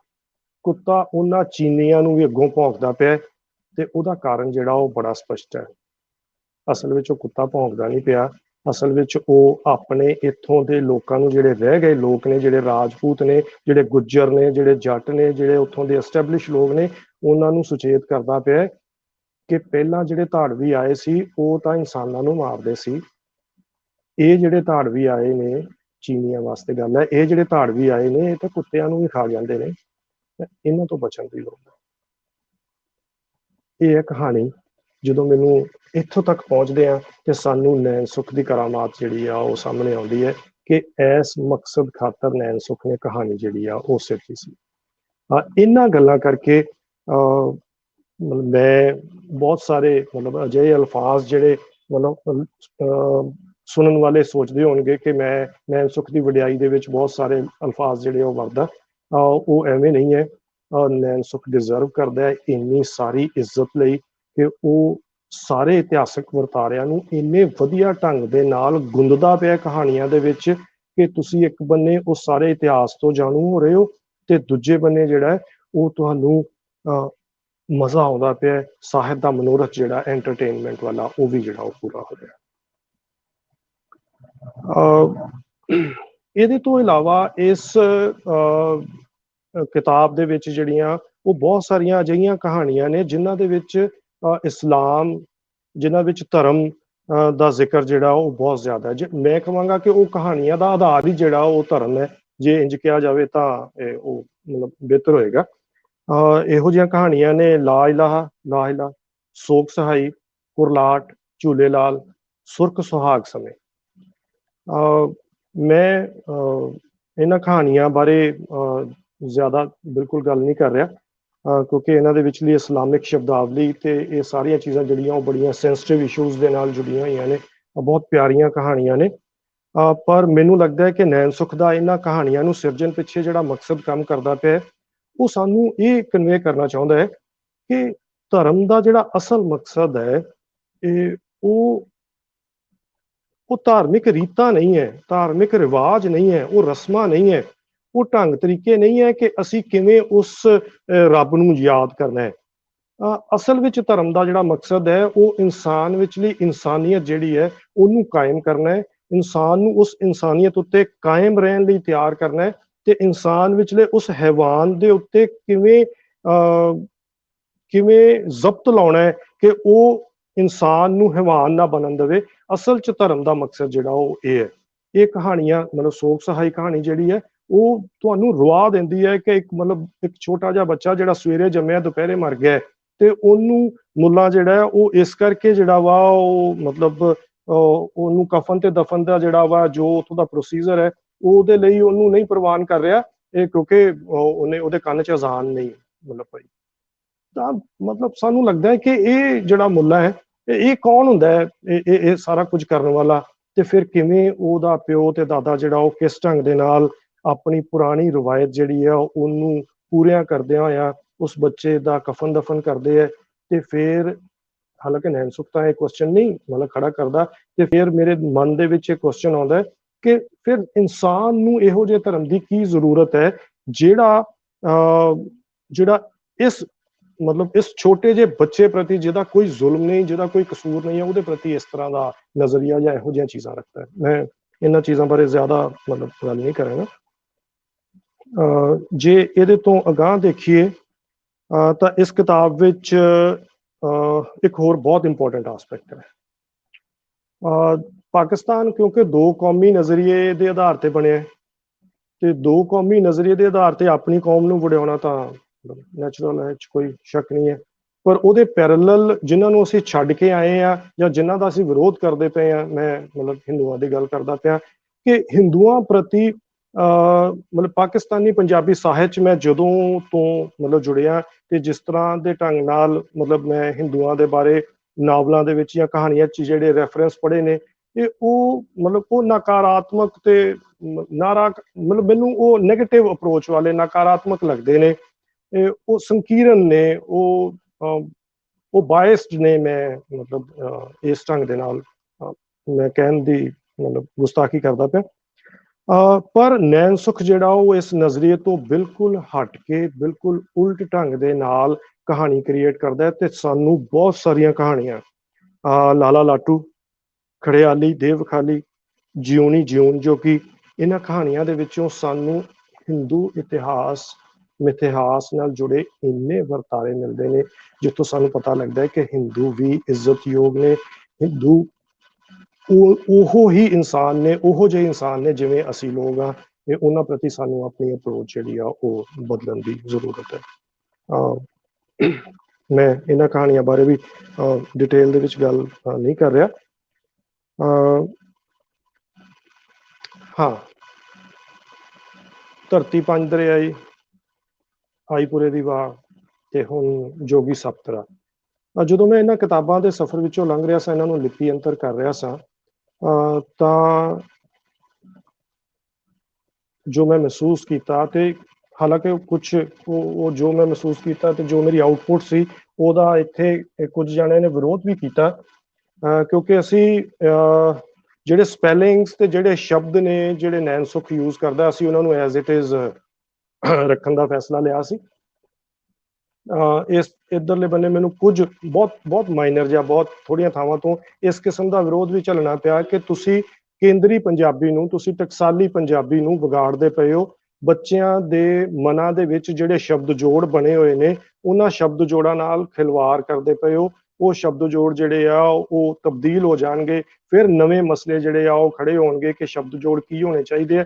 ਇਹੋ ਜਿਹੀਆਂ ਗੱਲਾਂ ਵੀ ਮੈਨੂੰ ਜਿਹੜੀਆਂ ਉਹ ਉਹਨਾਂ ਦਾ ਸਾਹਮਣਾ ਕਰਨਾ ਪਿਆ। ਪਰ ਮੈਂ ਮਤਲਬ ਉਹਨਾਂ ਚੀਜ਼ਾਂ ਨੂੰ ਕੋਈ ਵੇਟੇਜ ਨਹੀਂ ਦਿੰਦਾ, ਕਿਉਂਕਿ ਮੇਰਾ ਨਜ਼ਰੀਆ ਜਿਹੜਾ ਉਹ ਬਿਲਕੁਲ, ਮੈਨੂੰ ਬੜੀ ਕਲੈਰਿਟੀ ਸੀ ਕਿ ਮੇਰੇ ਦਿਮਾਗ ਦੇ ਵਿੱਚ ਹੈ ਕਿ ਬਾਰਡਰ ਤੋਂ ਪਾਰ ਰਹਿੰਦੇ ਸਾਡੇ ਤੋਂ ਜ਼ਿਆਦਾ ਪੰਜਾਬੀ ਜਿਹੜੇ ਆਪਣੀ ਮਾਂ ਬੋਲੀ ਨੂੰ ਸਾਡੇ ਨਾਲੋਂ ਸ਼ਾਇਦ ਜ਼ਿਆਦਾ ਪਿਆਰ ਕਰਦੇ ਹੋਣ, ਉਹ ਲੋਕ ਜਿਹੜੇ ਆ ਬਹੁਤ ਠੇਠ ਪੰਜਾਬੀ ਬੋਲਦੇ ਆ। ਅਸੀਂ ਉਸ ਠੇਠ ਪੰਜਾਬੀ ਤੋਂ ਆਪਣੇ ਆਪ ਨੂੰ ਹੌਲੀ ਹੌਲੀ ਦੂਰ ਕਰ ਲਿਆ। ਹਾਲਾਂਕਿ ਸਾਨੂੰ ਕਿਸੇ ਨੇ ਰੋਕਿਆ ਨਹੀਂ ਹੈ, ਪਰ ਇੱਥੋਂ ਦਾ ਸਿਸਟਮ, ਇੱਥੋਂ ਦੀ ਟਕਸਾਲੀ ਬੋਲੀ, ਇੱਥੋਂ ਦੀ ਕੇਂਦਰੀ ਬੋਲੀ ਤੇ ਅਸੀਂ ਉਧਰ ਆਪਣੇ ਆਪ ਨੂੰ ਕੰਸਨਟਰੇਟ ਕੀਤਾ। ਤੇ ਉਪ ਭਾਸ਼ਾਈ ਜਿਹਨੂੰ ਅਸੀਂ ਡਾਇਲੈਕਟ ਕਹਿੰਦੇ ਆ, ਇਹ ਉਪ ਭਾਸ਼ਾਈ ਵਖਰੇਵਿਆਂ ਨੂੰ ਕਾਇਮ ਰੱਖਣ ਨਾਲੋਂ ਅਸੀਂ ਖਤਮ ਕਰਨ ਵੱਲ ਜਿਹੜਾ ਉਹ ਸਾਡਾ ਜ਼ਿਆਦਾ ਧਿਆਨ ਰਿਹਾ।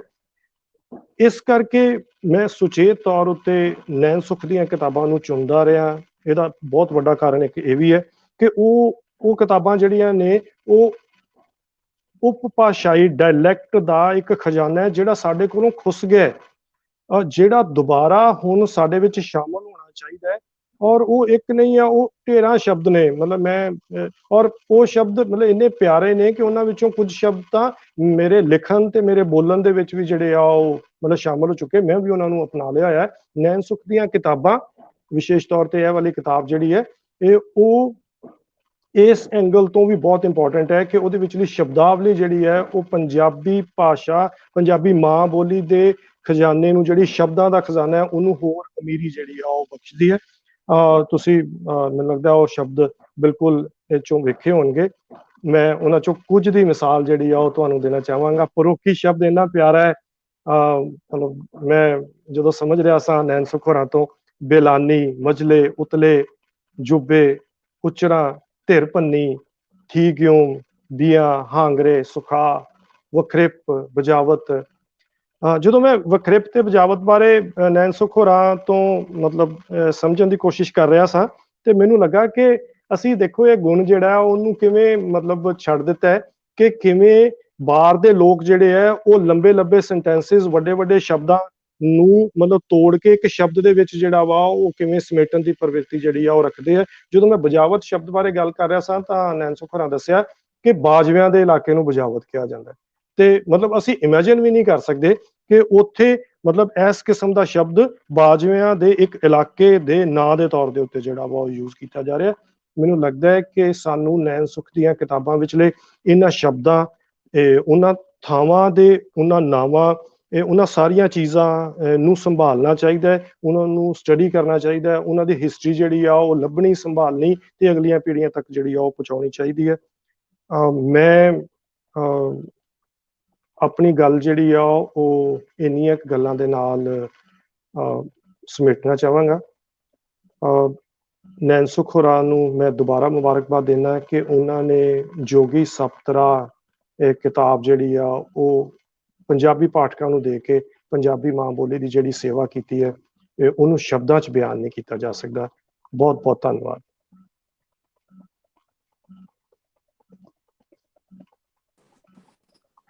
बहुत बहुत शुक्रिया मिश्रा जी। बड़ी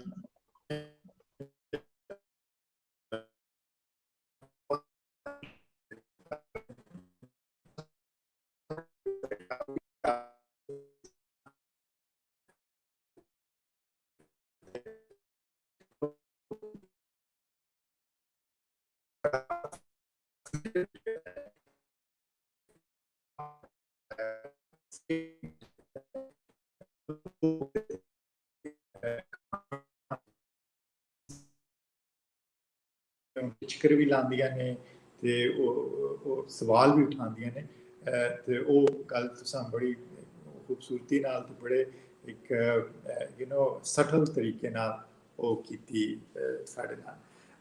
ਹੁਣ ਮੈਂ ਆਪਣੇ ਇਸ ਪ੍ਰੋਗਰਾਮ ਦੇ ਆਖਰੀ ਮਿੱਤਰ ਖਾਲਿਦ ਸਾਹਿਬ ਨੂੰ ਕਹਾਂਗਾ ਕਿ ਉਹ ਆਪਣੇ ਖਿਆਲ ਸਾਡੇ ਨਾਲ ਸਾਂਝੇ ਕਰਨ। ਖਾਲਿਦ ਸਾਹਿਬ। ਸ਼ੁਕਰੀਆ ਜੀ, ਬੜੀ ਮਿਹਰਬਾਨੀ। ਨੈਣ ਸੁਖ ਨਾਲ ਮੇਰੀ ਜਿਹੜੀ ਪਹਿਲੀ ਮਿਲਣੀ ਹੋਈ ਹੈ 2004 ਚ ਹੋਈ, ਜਦੋਂ ਮੈਂ ਪਹਿਲੇ ਵਾਰੀ ਵਰਲਡ ਪੰਜਾਬੀ ਕਾਨਫਰੰਸ ਵਿੱਚ ਭਾਗ ਲੈਣ ਲਈ ਲਾਹੌਰ ਗਿਆ। ਉਦੋਂ ਅਸੀਂ 2-4 ਦਿਨ ਇਕੱਠੇ ਮਿਲਦੇ ਰਹੇ ਤੇ ਉਹਨਾਂ ਨੇ ਮੈਨੂੰ ਆਪਣੀ ਕਹਾਣੀਆਂ ਦੀ ਕਿਤਾਬ ਠੀਕਰੀਆਂ ਦਿੱਤੀ ਸੀ, ਜਿਹੜੀ ਮੈਂ ਪੜ੍ਹੀ ਔਰ ਉਸਦੇ ਵਿੱਚ ਜਿਹੜੇ ਸ਼ਬਦ ਉਹਨਾਂ ਨੇ ਇਸਤੇਮਾਲ ਕੀਤੇ ਸਰ ਉਹ ਮੈਨੂੰ ਇੰਨੇ ਪਿਆਰੇ ਲੱਗੇ। ਔਰ ਉਹਦੇ ਬਾਅਦ ਮੇਰਾ ਲਾਹੌਰ ਆਉਣਾ ਜਾਣਾ ਰਿਹਾ ਤੇ ਜਦ ਵੀ ਮੈਂ ਜਾਂਦਾ ਉੱਥੇ ਤੇ ਨੈਣ ਸੁਖ ਨੂੰ ਮਿਲਣਾ ਜਾ ਕੇ। ਤੇ ਅੱਜ ਵੀ ਮੈਂ ਨੈਣ ਸੁਖ ਨੂੰ ਇਸ ਨਾਂ ਤੋਂ ਜ਼ਿਆਦਾ ਪਿਆਰਾ ਨਾਂ ਖਾਲਿਦ ਭੱਟੀ ਦੇ ਨਾਂ ਜ਼ਿਆਦਾ ਮਤਲਬ ਮੈਨੂੰ ਪਿਆਰਾ ਲੱਗਦਾ ਹੈ। ਤੇ ਉਹਦੇ ਬਾਅਦ ਜਿਸਲੇ ਉਹਨੇ ਮੈਨੂੰ ਆਈ ਪੂਰੇ ਦੀ ਵਾਹ, ਫਿਰ ਜਦੋਂ ਮੈਂ ਨਾਵਲ ਦਾ ਪੜ੍ਹਿਆ ਮਾਧੋ ਲਾਲ ਹੁਸੈਨ, ਯਾਨੀ ਉਹਦੇ 'ਚ ਲਾਹੌਰ ਦੀ ਵੇਲ ਵੀ ਉਹਨੂੰ ਲਿਖਿਆ ਦਾ, ਫਿਰ ਧਰਤੀ ਪੰਜ ਦਰਿਆਈ, ਇਹ ਕਿਤਾਬਾਂ ਜਿਹੜੇ ਮੈਂ ਪੜ੍ਹੀਆਂ ਤੇ ਇਹਦੇ ਵੀ ਇਹਨਾਂ ਸਾਰੀਆਂ ਕਿਤਾਬਾਂ ਵਿੱਚ ਨੈਣ ਸੁਖ ਦੀ ਜਿਹੜੀ ਸ਼ਨਾਖਤ ਹੈ, ਇੱਕ ਉਹਨੇ ਇੱਕ ਆਪਣੀ ਸ਼ਨਾਖਤ ਬਣਾਈ ਸ਼ਬਦਾਂ ਦੀ, ਲਫ਼ਜ਼ਾਂ ਦੀ, ਕਹਾਣੀ ਲਿਖਣ ਦੀ। ਉਹਦੀ ਬਿਲਕੁਲ ਵੱਖਰਾ ਜਿਹੜਾ ਉਹਦਾ ਇਹ ਹੈ, ਉਹ ਮੇਰੇ ਖਿਆਲ 'ਚ ਜੋ ਉਹਦੇ ਕੋਲ ਸ਼ਨਾਖਤ ਹੈ, ਜੋ ਇਹਦਾ ਵੱਖਰਾਪਨ ਜਿਹੜਾ ਉਹ ਕਿਸੇ ਹੋਰ ਪੰਜਾਬੀ ਕਹਾਣੀਕਾਰ ਕੋਲ ਜਾਂ ਪੰਜਾਬੀ ਕਿਸੇ ਵੀ ਵਾਰਤਾ ਲਿਖਣ ਵਾਲੇ ਕੋਲ ਨਹੀਂ ਹੈ, ਜੋ ਉਸਦੇ ਕੋਲ। ਉਹਨੇ ਇੱਥੇ ਮਿਸ਼ਾ ਸਾਹਿਬ ਨੇ ਜਿਹੜੀਆਂ ਗੱਲਾਂ ਕੀਤੀਆਂ, ਮੇਰੇ ਖਿਆਲ 'ਚ ਉਹਨਾਂ ਨੇ ਕੋਈ ਟਾਪਿਕ ਛੱਡਿਆ ਹੀ ਨਹੀਂ, ਹਰ ਕਹਾਣੀ ਉੱਪਰ ਉਹਨਾਂ ਨੇ ਵਧੀਆ ਤਰੀਕੇ ਨਾਲ ਆਪਣੀ ਗੱਲਬਾਤ ਕੀਤੀ। ਲੇਕਿਨ ਮੈਂ 2-3 ਗੱਲਾਂ ਜ਼ਰੂਰ ਕਰਾਂਗਾ। ਇੱਕ ਇਹ ਹੈ ਕਿ ਨੈਣ ਸੁਖ ਦਾ ਜਿਹੜਾ ਤਜਰਬਾ, ਮੁਸ਼ਾਹਿਦਾ ਜਿਹੜਾ ਉਹਦਾ, ਉਹ ਜੋ ਉਹਦੀ ਨਾਲੇ ਜਿਹੜੀ ਲਿਖਣ ਦੀ ਮਹਾਰਤ ਹੈ ਜਿਹੜੀ ਉਹ ਕਮਾਲ ਦੀ ਉਹਦੇ ਕੋਲ, ਉਹ ਕਿਸੇ ਦੂਸਰੇ ਬੰਦੇ ਕੋਲ ਨਹੀਂ ਹੈ। ਔਰ ਜਿੱਥੇ ਤੱਕ ਲਫ਼ਜ਼ਾਂ ਦੀ ਉਹਦੇ ਕੋਲ ਜਿਹੜੀ ਮੈਂ ਕਹਿੰਦਾ ਇੱਕ ਚੰਗੇਰ ਆ ਭਰੀ ਦੀ ਲਫ਼ਜ਼ਾਂ ਦੀ, ਜੋ ਉਹ ਲਫ਼ਜ਼ ਵਰਤਦਾ ਜਿਹੜੇ ਅਸੀਂ ਭੁੱਲ ਭੁਲਾ ਗਏ ਦੇ ਆ, ਜਿਹੜੇ ਸਾਡੇ ਕੋਲ ਨਹੀਂ ਹਨ। ਤੁਸੀਂ ਯਕੀਨ ਮੰਨਿਓ ਮੈਂ ਕਈ ਲਫ਼ਜ਼ ਉਹਦੇ ਆਪਣੀ ਕਹਾਣੀਆਂ ਵਿੱਚ ਵਰਤੇ ਨੇ। ਉਹ ਇਤਨਾ ਖੂਬਸੂਰਤ ਲਫ਼ਜ਼ਾਂ ਦਾ ਸੁਦਾਗਰ ਹੈ। ਉਹਦੇ ਕੋਲ ਲਫ਼ਜ਼ਾਂ ਦਾ ਇੱਕ ਮੈਂ ਸਮਝਾਂਗਾ ਬਈ ਉਹ ਬਤਾ ਦੇ ਖੁਦ ਇੱਕ ਡਿਕਸ਼ਨਰੀ ਹੈ। ਦੂਜੀ ਗੱਲ ਇਹ ਹੈ ਕਿ ਜਿਹੜਾ ਪੰਜਾਬ ਦਾ ਕਲਚਰ ਹਿਸਟਰੀ ਜਿਹੜੀ ਗੱਲ ਕੀਤੀ ਹੈ ਜ਼ੁਬੈਰ ਸਾਹਿਬ ਨੇ ਜਾਂ ਮੀਸ਼ਾ ਨੇ ਜਿਹੜੀ ਗੱਲ ਕੀਤੀ ਹੈ ਕਿ ਭਾਈ ਹਰ ਕਹਾਣੀ ਵਿੱਚ ਤੁਹਾਨੂੰ ਇਤਿਹਾਸ ਦਾ ਜ਼ਿਕਰ ਮਿਲੇਗਾ, ਉਹ ਯਕੀਨਨ ਉਹ ਮੈਂ ਤਾਂ ਉਹ ਸਮਝਣਾ ਕਿ ਉਹਦੀਆਂ ਕਹਾਣੀਆਂ ਵਿੱਚ ਨਾ ਜਿਹੜਾ ਸਿਆਸੀ ਤੇ ਤਹਿਜ਼ੀਬੀ ਜ਼ਿੰਦਗੀ ਦਾ ਜਿਹੜਾ ਤਜ਼ਾਦ ਹੈ, ਜਿਹੜਾ ਖੁਰਦਰਾਪਨ ਹੈ, ਉਹਦੀ ਕਹਾਣੀਆਂ ਵੀ ਸਾਨੂੰ ਸ਼ਿੱਦਤ ਨਾਲ ਮਹਿਸੂਸ ਹੁੰਦਾ। ਔਰ ਮਤਲਬ ਤੁਸੀਂ ਕਹੋਗੇ ਕਿ ਭਈ ਉਹ ਜਿਹੜੇ ਕਹਾਣੀਆਂ ਦੇ ਫਨ ਅਫਸਾਨਾ ਦੇ ਜਿਹੜੇ ਕੀ ਹਨ ਮੁਸਲਮਾਨ ਅਸੂਲ ਹਨ ਜਾਂ ਜ਼ਾਬਤਗੀਆਂ ਨੇ, ਉਹਨਾਂ ਤੋਂ ਉਹ ਮਤਲਬ ਉਹ ਤੋੜਦਾ, ਉਹ ਜ਼ਾਬਤੇ ਤੋੜਦਾ ਜਾਂਦਾ। ਉਹਨਾਂ ਜਿਹੜੇ ਮੁਸਲਮਾਨ ਅਸੂਲ ਨੂੰ ਨਹੀਂ ਮੰਨਦਾ, ਉਹ ਆਪਣੀ ਵੱਖਰੀ ਡਿਕਸ਼ਨ ਲੈ ਕੇ, ਵੱਖਰਾ ਸਟਾਈਲ ਲੈ ਕੇ, ਵੱਖਰੇ ਤਰੀਕੇ ਨਾਲ ਆਪਣੀ ਕਹਾਣੀ ਬੁਣਦਾ। ਤੁਹਾਨੂੰ ਉਹ ਮਹਿਸੂਸ ਹੁੰਦਾ ਕਿ ਕਹਾਣੀ ਵੀ ਹੈ, ਇਹ ਹਿਸਟਰੀ ਦਾ ਕੋਈ ਤੁਸੀਂ ਚੈਪਟਰ ਪੜ੍ਹ ਰਹੇ ਹੋ, ਇਹ ਤੁਸੀਂ ਕੋਈ ਕਲਚਰ ਦਾ ਜਿਹੜਾ ਉੱਥੇ ਦਾ ਪੁਰਾਣਾ ਕਲਚਰ ਹੈ, ਖਾਸ ਤੌਰ 'ਤੇ ਜਿਹੜਾ ਮੁਗਲ ਦੇ ਪੀਰੀਅਡ ਦਾ ਜਾਂ ਉਸ ਤੋਂ ਪਹਿਲੇ ਦੇ ਪੀਰੀਅਡ ਦਾ ਜਿਹੜਾ ਜ਼ਿਕਰ ਇਹਨਾਂ ਮਿਸ਼ਾ ਨੇ ਕੀਤਾ, ਖਾਸ ਤੌਰ ਤੇ ਬਾਬਾ ਫਰੀਦ ਦੇ ਵੇਲੇ ਦਾ ਜਾਂ ਸਾਡੇ ਗੁਰੂ ਸਾਹਿਬਾਨ ਦੇ ਵੇਲੇ ਦਾ ਜ਼ਿਕਰ ਕੀਤਾ ਜਾਂ ਉਹਦੇ ਬਾਅਦ ਦਾ ਜ਼ਿਕਰ ਕੀਤਾ। ਇਹ ਤੁਸੀਂ ਮੈਨੂੰ ਤਾਂ ਉਹ ਲੱਗਦਾ ਕਿ ਜਿਹੜੀ ਇਹ ਕਿਤਾਬ ਹੈ ਇਹ ਮਾਧੋ ਲਾਲ ਹੁਸੈਨ ਨਾਵਲ ਔਰ ਯਾਨੀ ਇਹਦੇ ਕੀ ਨਾਂ ਦਾ ਜੀ ਆਈ ਪੁਰੇ ਦੀ ਵਾਹ ਜਾਂ ਧਰਤੀ ਪੰਜ ਦਰਾਈ ਉਹਦੀ ਐਕਸਟੈਂਸ਼ਨ ਹੈ। ਇਹ ਕਹਾਣੀਆਂ ਜਿਹੜੀਆਂ ਉਹ ਜਿਸ ਨੂੰ ਲੈ ਕੇ ਤੁਰਿਆ, ਜਿਸ ਵਸੇਬ ਨੂੰ ਲੈ ਕੇ ਚੱਲੇ ਕਰਦਾ, ਜਿਸ ਰਹਿਤਲ ਨੂੰ ਲੈ ਕੇ ਚੱਲੇ ਕਰਦਾ, ਜਿਹੜਾ ਉਹ ਕਮੀ ਕਮੀਨਾਂ ਦੀ ਗੱਲ ਕਰ ਰਿਹਾ, ਉਹ ਕਮੀ ਕਮੀਨ ਤੁਹਾਨੂੰ ਉਸ ਨਾਵਲ ਵਿੱਚ ਵੀ ਮਿਲਣਗੇ, ਯਾਨੀ ਉਹਦੇ ਪੁਰੇ ਦੀ ਵਾਹ ਵਿੱਚ ਵੀ ਮਿਲਣਗੇ, ਉਹ ਤੁਹਾਨੂੰ ਪੰਜ ਦਰਿਆਏ ਵਿੱਚ ਵੀ ਮਿਲਣਗੇ ਤੇ ਇਹਦੇ ਵਿੱਚ ਵੀ ਮਿਲਣਗੇ, ਇਸ ਕਹਾਣੀਆਂ 'ਚ ਵੀ। ਮੈਂ ਦੇਖੋ ਨਿੱਕੀ ਜਿਹੀ ਗੱਲ ਉਹਨੇ ਯਾਨੀ ਨਿੱਕੀ ਜਿਹੀ ਗੱਲ ਦੇ ਰਾਹੀਂ ਬੜੀ ਵੱਡੀ ਗੱਲ ਉਹਨੇ ਕਹਿ ਦੀ, ਜਿਸ ਤਰ੍ਹਾਂ ਕਿ ਲਾਲਾ ਲਾਟੂ ਜਿਹੜੀ ਉਹਦੀ ਮਸਲ ਕਹਾਣੀ ਹੈ, ਹਾਂ ਲਾਲਾ ਲਾਟੂ, ਉਹਦੇ ਵਿੱਚ ਜਿਸਲੇ ਉਹ ਮੌਲਵੀ ਜਾਂਦੇ ਕਹਿਣ ਵਾਸਤੇ ਕਿ ਭਾਈ ਇਹਨਾਂ ਨੂੰ ਮੁਸਲਮਾਨ ਬਣਾਓ, ਉਹ ਕਹਿੰਦਾ ਯਾਰ ਸਾਨੂੰ ਭਾਈ ਹਿੰਦੂ ਤੇ ਬਣਾ ਲਓ, ਯਾਨੀ ਇਹ ਦਲਿਤ ਜ਼ਾਤ ਤੋਂ ਬਿਲੋਂਗ ਕਰਦੇ ਨੇ, ਕਮੀ ਕਮੀਨ ਨੇ, ਕੋਈ ਚਮਿਆਰ ਹੈ, ਕੋਈ ਮੋਚੀ ਹੈ, ਕੋਈ ਡੂਮ ਹੈ, ਕੋਈ ਮੇਘ ਹੈ। ਉਹ ਕਹਿੰਦਾ ਸਾਨੂੰ ਤੇ ਅਜੇ ਆਪਣੇ ਜਿਹੜੇ ਹਿੰਦੂ ਜਿਹੜੇ ਉਹ ਨਹੀਂ ਸਾਨੂੰ ਆਪਣੇ ਨਾਲ ਮਿਲਾਉਣ ਨੂੰ ਚਾਹ, ਤੁਸੀਂ ਕਿਤੇ ਸਾਨੂੰ ਮੁਸਲਮਾਨ ਬਣਾਇਆ ਕਰਦੇ ਹੋ, ਸਾਨੂੰ ਪਹਿਲੇ ਹਿੰਦੂ ਤੇ ਬਣਾ ਲਓ।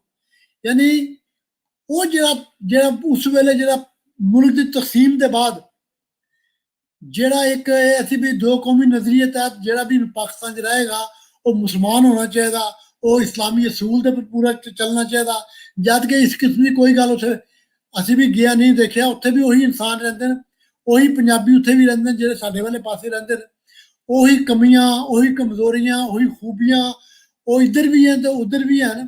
ਤੇ ਮਜ਼ਹਬ ਨੂੰ ਤੁਸੀਂ ਉਸ ਪਾਸੇ ਜ਼ਿਆਦਾ ਉਹਦਾ ਜ਼ਿਕਰ ਕਰਨ ਨਾਲ ਕੋਈ ਬਹੁਤਾ ਕੋਈ ਮੁਸਲਮਾਨ ਨਹੀਂ ਬਣ ਜਾਂਦਾ, ਨਾ ਕੋਈ ਸਾਡੇ ਵਾਲੇ ਪਾਸੇ ਅੱਜ ਕੱਲ੍ਹ ਹਿੰਦੂਤਾ ਦਾ ਬੜਾ ਜ਼ੋਰ ਹੈ, ਤੇ ਤੁਸੀਂ ਜਿੰਨਾ ਮਰਜ਼ੀ ਜ਼ੋਰ ਲਾ ਲਓ ਉਹਦੇ ਨਾਲ ਕੋਈ ਵੀ ਹਿੰਦੂ ਜਿਹੜਾ ਉਹ ਇਨਸਾਨ ਨਹੀਂ ਬਣ ਸਕਦਾ, ਉਹ ਉਸ ਤਰ੍ਹਾਂ ਹੀ ਰਹੇਗਾ ਜੋ ਪਹਿਲੇ ਜਿਸ ਤਰ੍ਹਾਂ ਦੇ ਉਹਦੇ ਅੰਦਰ ਕਦੂਰਤ ਹੈ, ਨਫ਼ਰਤ ਹੈ, ਉਹ ਨਫ਼ਰਤਾਂ ਉਸ ਪਾਸੇ ਵੀ ਹਨ ਤੇ ਇਸ ਪਾਸੇ ਵੀ ਹਨ। ਔਰ ਇਹਨਾਂ ਨਫ਼ਰਤਾਂ ਦਾ ਇਜ਼ਹਾਰ ਇਹਨੇ ਆਪਣੀ ਕਹਾਣੀਆਂ ਰਾਹੀਂ ਬੜੀ ਖੂਬਸੂਰਤੀ ਨਾਲ ਕੀਤਾ। ਖਾਸ ਤੌਰ ਤੇ ਹੁਣ ਪੀਰੋ ਪੀਪ ਪਿਆਲੜਾ ਜਿਹੜੀ ਕਹਾਣੀ ਹੈ ਮਤਵਾਰੀ ਹੋਈ, ਇਸ ਕਹਾਣੀ ਦੇ ਵਿੱਚ ਵੀ ਇਹ ਨਿੱਕੇ ਵੱਡੇ ਦਾ ਜਿਹੜਾ ਫਰਕ ਹੈ, ਜਿਹੜਾ ਇੱਕ ਯਾਨੀ ਜਿਹੜਾ ਜਗੀਰਦਾਰਾਂ ਦਾ ਨਿਜ਼ਾਮ ਹੈ, ਜਿਹੜੇ ਆਪਣੇ ਯਾਨੀ ਉਹਨਾਂ ਦੇ ਕੰਮ ਹੈ, ਜਿਹੜੇ ਕੰਮ ਕਰਨ ਵਾਲੇ ਉਹਨਾਂ ਨਾਲ ਉਹਨਾਂ ਦਾ ਕੀ ਸਲੂਕ ਹੈ। ਹੁਣ ਤੁਸੀਂ ਦੇਖੋ ਜਿਹਦਾ ਜ਼ਿਕਰ ਕੀਤਾ ਲਾ ਇਲਾ ਕਹਾਣੀ, ਯਾਨੀ ਉਹ ਹਜ ਕਰਕੇ ਵੀ ਆਂਦੀ ਹੈ ਹਾਂਜੀ, ਲੇਕਿਨ ਉਹਦੇ ਬਾਵਜੂਦ ਵੀ ਉਸਨੂੰ ਉਹ ਮੁਤਬਰੀ ਨਹੀਂ ਮਿਲਦੀ, ਉਹਨੂੰ ਉਹ ਥਾਂ ਨਹੀਂ ਮਿਲਦਾ, ਉਹਨੂੰ ਉਹਦਾ ਯਾਨੀ ਜੋ ਉਹ ਇੱਜ਼ਤ ਚਾਹੁੰਦੀ ਹੈ ਕਿ ਮੈਨੂੰ ਸਮਾਜ 'ਚ ਮਿਲੇ, ਉਹ ਨਹੀਂ ਮਿਲਦੇ। ਉਹਨਾਂ ਦੀ ਨਜ਼ਰਾਂ 'ਚ ਅਜੇ ਵੀ ਉਹੀ ਕੰਜਰੀ ਹੈ, ਉਹ ਰਸੂਲਾ ਕੰਜਰੀ ਹੈ, ਉਸ ਤੋਂ ਵੱਧ ਉੱਪਰ ਨਹੀਂ ਉਹਦਾ ਹੋਇਆ। ਤੁਸੀਂ ਕੋਈ ਮਸਲਾ ਇਹਨਾਂ ਨੇ ਬੜੇ ਖੂਬਸੂਰਤੀ ਨਾਲ ਚੇਅਰਮੈਨ ਤੇ ਰੇਲ ਗੱਡੀ ਦੀ ਗੱਲ ਕੀਤੀ। ਉਹ ਜਿੱਲੇ ਮੈਂ ਉਹ ਕਹਾਣੀ ਪੜ੍ਹ ਰਿਹਾ ਸਾਂ ਤੇ ਮੈਨੂੰ ਫੈਜ਼ ਅਹਿਮਦ ਫੈਜ਼ ਦੀ ਨਜ਼ਮ ਕੁੱਤੇ ਯਾਦ ਆ ਗਏ, ਜਿੱਥੇ ਉਹ ਕੁੱਤਿਆਂ ਨੂੰ ਉੱਥੇ ਤੇ ਕੁੱਤਾ ਜਿਹੜਾ ਖਾਮੋਸ਼ ਹੈ, ਜਿਹੜਾ ਨਹੀਂ ਬੋਲਦਾ, ਜਿਹੜਾ ਮਤਲਬ ਦੁਮ ਲਾਉਂਦਾ ਹਰ ਪਿੱਛੇ, ਤੇ ਉਹ ਉਹਨੂੰ ਕਹਿੰਦਾ ਭਾਈ ਤੁਸੀਂ ਬੋਲੋ, ਤੁਸੀਂ ਭੌਂਕੋ। ਇੱਥੇ ਤੇ ਜਿਹੜਾ ਸਾਂਸੀਆਂ ਦਾ ਕੁੱਤਾ ਭੌਂਕ ਰਿਹਾ, ਉਹ ਆਪਣੇ ਕੁੱਤਿਆਂ ਨੂੰ ਚੇਅਰਮੈਨ ਕਹਿ ਕੇ ਉਹ ਆਪਣੇ ਦਿਲ ਦਾ ਗੁਬਾਰ ਕੱਢ ਰਿਹਾ। ਜਿਨ੍ਹਾਂ ਨੂੰ ਜਗ੍ਹਾ ਕਿਤੇ ਨਹੀਂ ਮਿਲਦੀ, ਉਹ ਭਾਵੇਂ ਜਿੰਨਾ ਮਰਜ਼ੀ ਉੱਪਰ ਹੋ ਜਾਣ, ਜਿੰਨਾ ਮਰਜ਼ੀ ਪੈਸਾ ਕਮਾ ਲੈਣ, ਜਿੰਨਾ ਮਰਜ਼ੀ ਉੱਪਰ ਚੜ ਜਾਣ, ਲੇਕਿਨ ਇਹ ਜਿਹੜੇ ਜ਼ਾਤ ਪਾਤ ਦਾ ਨਿਜ਼ਾਮ ਹੈ ਉਹ ਸਾਡੇ ਇਸ ਬਰੇ ਸਗੀਰ ਦੇ ਵਿੱਚ ਅਜੇ ਵੀ ਉਸੇ ਤਰ੍ਹਾਂ ਕਾਇਮ ਦਾਇਮ ਹੈ। ਉਹ ਭਾਵੇਂ ਮੁਸਲਮਾਨ ਬਣਨ ਨਾਲ ਫਰਕ ਨਹੀਂ ਪਿਆ, ਉਹ ਹਿੰਦੂ ਬਣਨ ਨਾਲ ਫਰਕ ਨਹੀਂ ਪਿਆ, ਜਿਹੜਾ ਉਹ ਮਨੂ ਦਾ ਜਿਹੜਾ ਉਹ ਸਿਸਟਮ ਹੈ ਜ਼ਾਤਾਂ ਦਾ, ਉਹ ਮੁਸਲਮਾਨਾਂ 'ਚ ਵੀ ਉਸੇ ਤਰ੍ਹਾਂ ਹੀ ਹੈ। ਅੱਜ ਵੀ ਤੁਹਾਨੂੰ ਮੁਸਲਮਾਨ ਰਾਜਪੂਤ ਮਿਲੇਗਾ, ਮੁਸਲਮਾਨ ਤੁਹਾਨੂੰ ਸਈਦ ਮਿਲੇਗਾ। ਹਾਂਜੀ, ਬੁੱਲੇ ਸ਼ਾਹ ਐਵੇਂ ਨਹੀਂ ਸੀ ਕਹਿ ਰਿਹਾ ਕਿ ਜਿਹੜਾ ਸਾਨੂੰ ਸਈਦ ਆਖੇ ਦੋਜ਼ਖ ਮਿਲਣ ਸਜ਼ਾਈਆਂ, ਤੇ ਉਹ ਬੁੱਲੇ ਦੇ ਵੇਲੇ ਵੀ ਸੀ ਇਹ ਗੱਲਾਂ ਸਨ, ਤੇ ਉਸ ਤੋਂ ਪਹਿਲੇ ਵੀ ਸਨ, ਕਿ ਇਹ ਜਿਹੜੇ ਜ਼ਾਤਾਂ ਦਾ ਜਿਹੜਾ ਫਰਕ ਹੈ ਉਹ ਅੱਜ ਵੀ ਉਸੇ ਤਰ੍ਹਾਂ ਕਾਇਮ ਹੈ। ਉਹਦੇ ਬਾਰੇ ਬੜੀ ਵਧੀਆ ਚੋੜ ਇਸ ਸ਼ਖਸ ਨੇ ਆਪਣੀਆਂ ਕਹਾਣੀਆਂ 'ਚ ਕੀਤੀ। ਇਸ ਕਿਤਾਬ ਦੀ ਸਭ ਤੋਂ ਜਿਹੜੀ ਲੰਮੀ ਕਹਾਣੀ ਹੈ ਉਹ ਹੈ ਝੂਲੇ ਲਾਲ। ਇੱਕ ਕਹਾਣੀ, ਦੂਜੀ ਇਹਦੇ 'ਚ ਇੱਕ ਉਹ ਕਹਾਣੀ ਹੈ ਜਿਹਦੇ ਵਿੱਚ ਨਾ ਹਾਸ਼ ਉਹ ਜਿਹੜਾ ਰੇਗਿਸਤਾਨੀ ਇਲਾਕੇ ਦੀ ਕਹਾਣੀ ਹੈ। ਉਹ ਜੇ ਉਹਦਾ ਜ਼ਿਕਰ ਕਰਤਾ ਮੈਂ, ਉਹਦਾ ਜ਼ਿਕਰ ਹੋ ਗਿਆ ਮੇਰੇ ਕੋਲ। ਲਾਲਾ ਲਾਟੂ ਜਿਹੜਾ ਉਹ ਜੈਸਲਮੇਰ ਤੇ ਦੂਜੇ ਇਲਾਕੇ ਜਿਹੜੇ ਉਹਦੇ ਇਲਾਕੇ ਜਿਹੜੇ ਜਿੱਥੇ ਪਾਣੀ ਨਹੀਂ ਹੈ, ਜਿੱਥੇ ਬਿਜਲੀ ਨਹੀਂ ਹੈ, ਜਿੱਥੇ ਕੁਝ ਨਹੀਂ ਹੈ, ਉਹ ਲੋਕ ਰਹਿ ਕਰਦੇ ਨੇ ਤੇ ਉੱਥੇ ਇਹ ਚੱਲੇ ਦੇ ਉਹਨਾਂ ਨੂੰ ਕੀ ਮੁਸਲਮਾਨ ਬਣਾਉਣ ਵਾਸਤੇ, ਜਦ ਕਿ ਹਜੇ ਉਹ ਇਨਸਾਨ ਵਿਚਾਰੇ ਉਹ ਵੀ ਨਹੀਂ ਬਣੇ ਪੂਰੇ। ਤੇ ਜਿਹੜਾ ਜਿਹੜੀ ਇਹ ਮੈਨੂੰ ਤੇ ਮੈਂ ਇਹਨੂੰ ਇਸ ਵਾਸਤੇ ਮੈਂ ਅਜ਼ੀਮ ਸਮਝਦਾ ਕਿ ਜਿਹੜੀ ਜ਼ਬਾਨ ਇਸ ਸ਼ਖਸ ਨੇ ਵਰਤੀ ਹੈ, ਉਹ ਮੈਂ ਇਹ ਗੱਲ ਬੜੇ ਵਸੂਖ ਨਾਲ ਕਹਿਣਾ ਕਿ ਦੋਹਾਂ ਪਾਸੇ ਪੰਜਾਬ ਦੇ ਵਿੱਚ ਉਸ ਦੀ ਜ਼ਬਾਨ, ਉਸ ਦੀ ਡਿਕਸ਼ਨ ਜਿਹੜੀ ਹੈ ਉਹ ਕਮਾਲ ਦੀ ਹੈ, ਉਹ ਕਿਸੇ ਹੋਰ ਕੋਲ ਨਹੀਂ ਹੈ। ਇਹੀ ਉਹਦੀ ਜਿਹੜੀ ਹੈ ਵਿਸ਼ੇਸ਼ਤਾ ਹੈ, ਉਹਦੀ ਖਸੂਸੀਅਤ ਹੈ, ਇਸਦੀ ਨੈਣ ਸੁਖ ਦੀ। ਤੇ ਜਿਹੜੀਆਂ ਇਹਨੇ ਮਤਲਬ ਸਾਨੂੰ ਪੰਜਾਬ ਦੀ ਪੁਰਾਣੀ ਹਿਸਟਰੀ ਨਾਲ ਜੋੜਿਆ, ਯਾਨੀ ਅਗਰ ਜਿਸੇ ਨਾਵਲ ਪੜ੍ਹੇ ਤਾਂ ਅਸੀਂ ਤਕਰੀਬਨ 4-5 ਹਜ਼ਾਰ ਸਾਲ ਪੁਰਾਣਾ ਸਮਾਂ ਲੈਂਦੇ ਹਾਂ, ਜਿਹੜਾ ਕਿ ਬੁੱਧਿਜ਼ਮ ਦਾ ਯਾਨੀ ਗੰਧਾਰਾ ਸਿਵਲਾਈਜੇਸ਼ਨ ਹੈ, ਆਰੀਆ ਸਿਵਲਾਈਜੇਸ਼ਨ ਹੈ, ਉਸ ਤੋਂ ਬਾਅਦ ਦੀ ਜਿਹੜੇ ਅੰਗਰੇਜ਼ਾਂ ਦਾ ਦੌਰ ਹੈ, ਫਿਰ ਮਹਾਰਾਜਾ ਰਣਜੀਤ ਸਿੰਘ ਦਾ ਦੌਰ ਹੈ। ਇਸੇ ਤਰ੍ਹਾਂ ਇਸ ਕਿਤਾਬ ਦੇ ਵਿੱਚ ਵੀ ਤੁਹਾਨੂੰ ਜਿਹੜੀਆਂ ਕਹਾਣੀਆਂ ਮਿਲਣਗੀਆਂ, ਉਹਦੇ 'ਚ ਕਿਤੇ ਨਾ ਕਿਤੇ ਤੁਹਾਨੂੰ ਹਿਸਟਰੀ ਦਾ ਜ਼ਿਕਰ ਹੋਏਗਾ, ਤਾਰੀਖ ਦਾ ਜ਼ਿਕਰ ਹੈ, ਉਸ ਵੇਲੇ ਦੀ ਤਹਿਜ਼ੀਬ ਦਾ ਜ਼ਿਕਰ ਹੈ। ਹਰ ਕਹਾਣੀ 'ਚ ਤੁਹਾਨੂੰ ਕਿਤੇ ਨਾ ਕਿਤੇ ਉਹ ਜੁਮਲੇ ਮਿਲਣਗੇ ਜਿਹੜਾ ਕਿਤੇ ਨਾ ਕਿਤੇ ਉਹਦਾ ਯਾਨੀ ਉਹਦੀ ਐਕਸਟੈਂਸ਼ਨ ਮਿਲੇਗੀ, ਉਹਨਾਂ ਪਿਛਲੀ ਜਿਹੜਾ ਜੋ ਕੁਝ ਲਿਖ ਗਿਆ ਉਹਨਾਂ ਦੀ ਤੁਹਾਨੂੰ ਉਹ ਐਕਸਟੈਂਸ਼ਨ ਮਿਲੇਗੀ। ਇੱਕ ਹੋਰ ਗੱਲ ਇਹ ਮੈਂ ਕਹਿਣਾ ਕਿ ਜਿਹੜੀ ਉਹਨੇ ਮਿਸ਼ਾ ਨੇ ਕਹੀ ਨਾ ਗੱਲ ਕਿ ਭਈ ਦੋ ਨਜ਼ਰੀਆ ਪਰ ਯਾਨੀ ਪਾਕਿਸਤਾਨ ਜਿਹੜਾ ਬਣਿਆ ਉਹ ਦੋ ਨਜ਼ਰੀਆਤੀ ਪਹਿਲੂ ਸਰ ਭਈ ਮੁਸਲਮਾਨ ਤੇ ਹਿੰਦੂ ਵੱਖ-ਵੱਖ ਕੌਮ ਹੈ। ਲੇਕਿਨ ਅੱਜ ਦਾ ਜਿਹੜਾ ਉੱਥੇ ਦਾ ਜਿਹੜਾ ਪੰਜਾਬੀ ਰਾਈਟਰ ਹੈ, ਪੰਜਾਬੀ ਸ਼ਾਇਰ ਹੈ, ਤਾਰਕ ਗੁਜਰ ਹੈ, ਫਖਰ ਜ਼ਮਾਨ ਦਾ ਨਾਵਲ ਹੈ ਸੱਤ ਗਵਾਚੇ ਲੋਕ ਹੈ, ਉਹਨਾਂ ਵਿੱਚ ਤੁਸੀਂ ਦੇਖੋ ਉਹ ਅੱਜ ਇਸ ਗੱਲ ਨੂੰ ਮੰਨਦੇ ਨੇ ਕਿ ਗਜ਼ਨਵੀ ਸਾਡਾ ਜਿਹੜਾ ਹੀਰੋ ਨਹੀਂ ਹੈ, ਨਾ ਗੋਰੀ ਸਾਡਾ ਹੀਰੋ ਹੈ। ਸਾਡਾ ਹੀਰੋ ਜਿਹੜਾ ਹੈ ਉਹ ਭਗਤ ਸਿੰਘ ਹੈ, ਸਾਡਾ ਹੀਰੋ ਹੈ ਰਾਜਾ ਪੋਰਸ ਹੈ, ਸਾਡਾ ਹੀਰੋ ਜਿਹੜਾ ਉਹ ਦੁੱਲਾ ਭੱਟੀ ਹੈ, ਸਾਡਾ ਹੀਰੋ ਲਾਲਾ ਉਹ ਹੈ ਆਪਣੇ ਜਿਹੜਾ ਸ਼ਹੀਦ ਹੋਇਆ।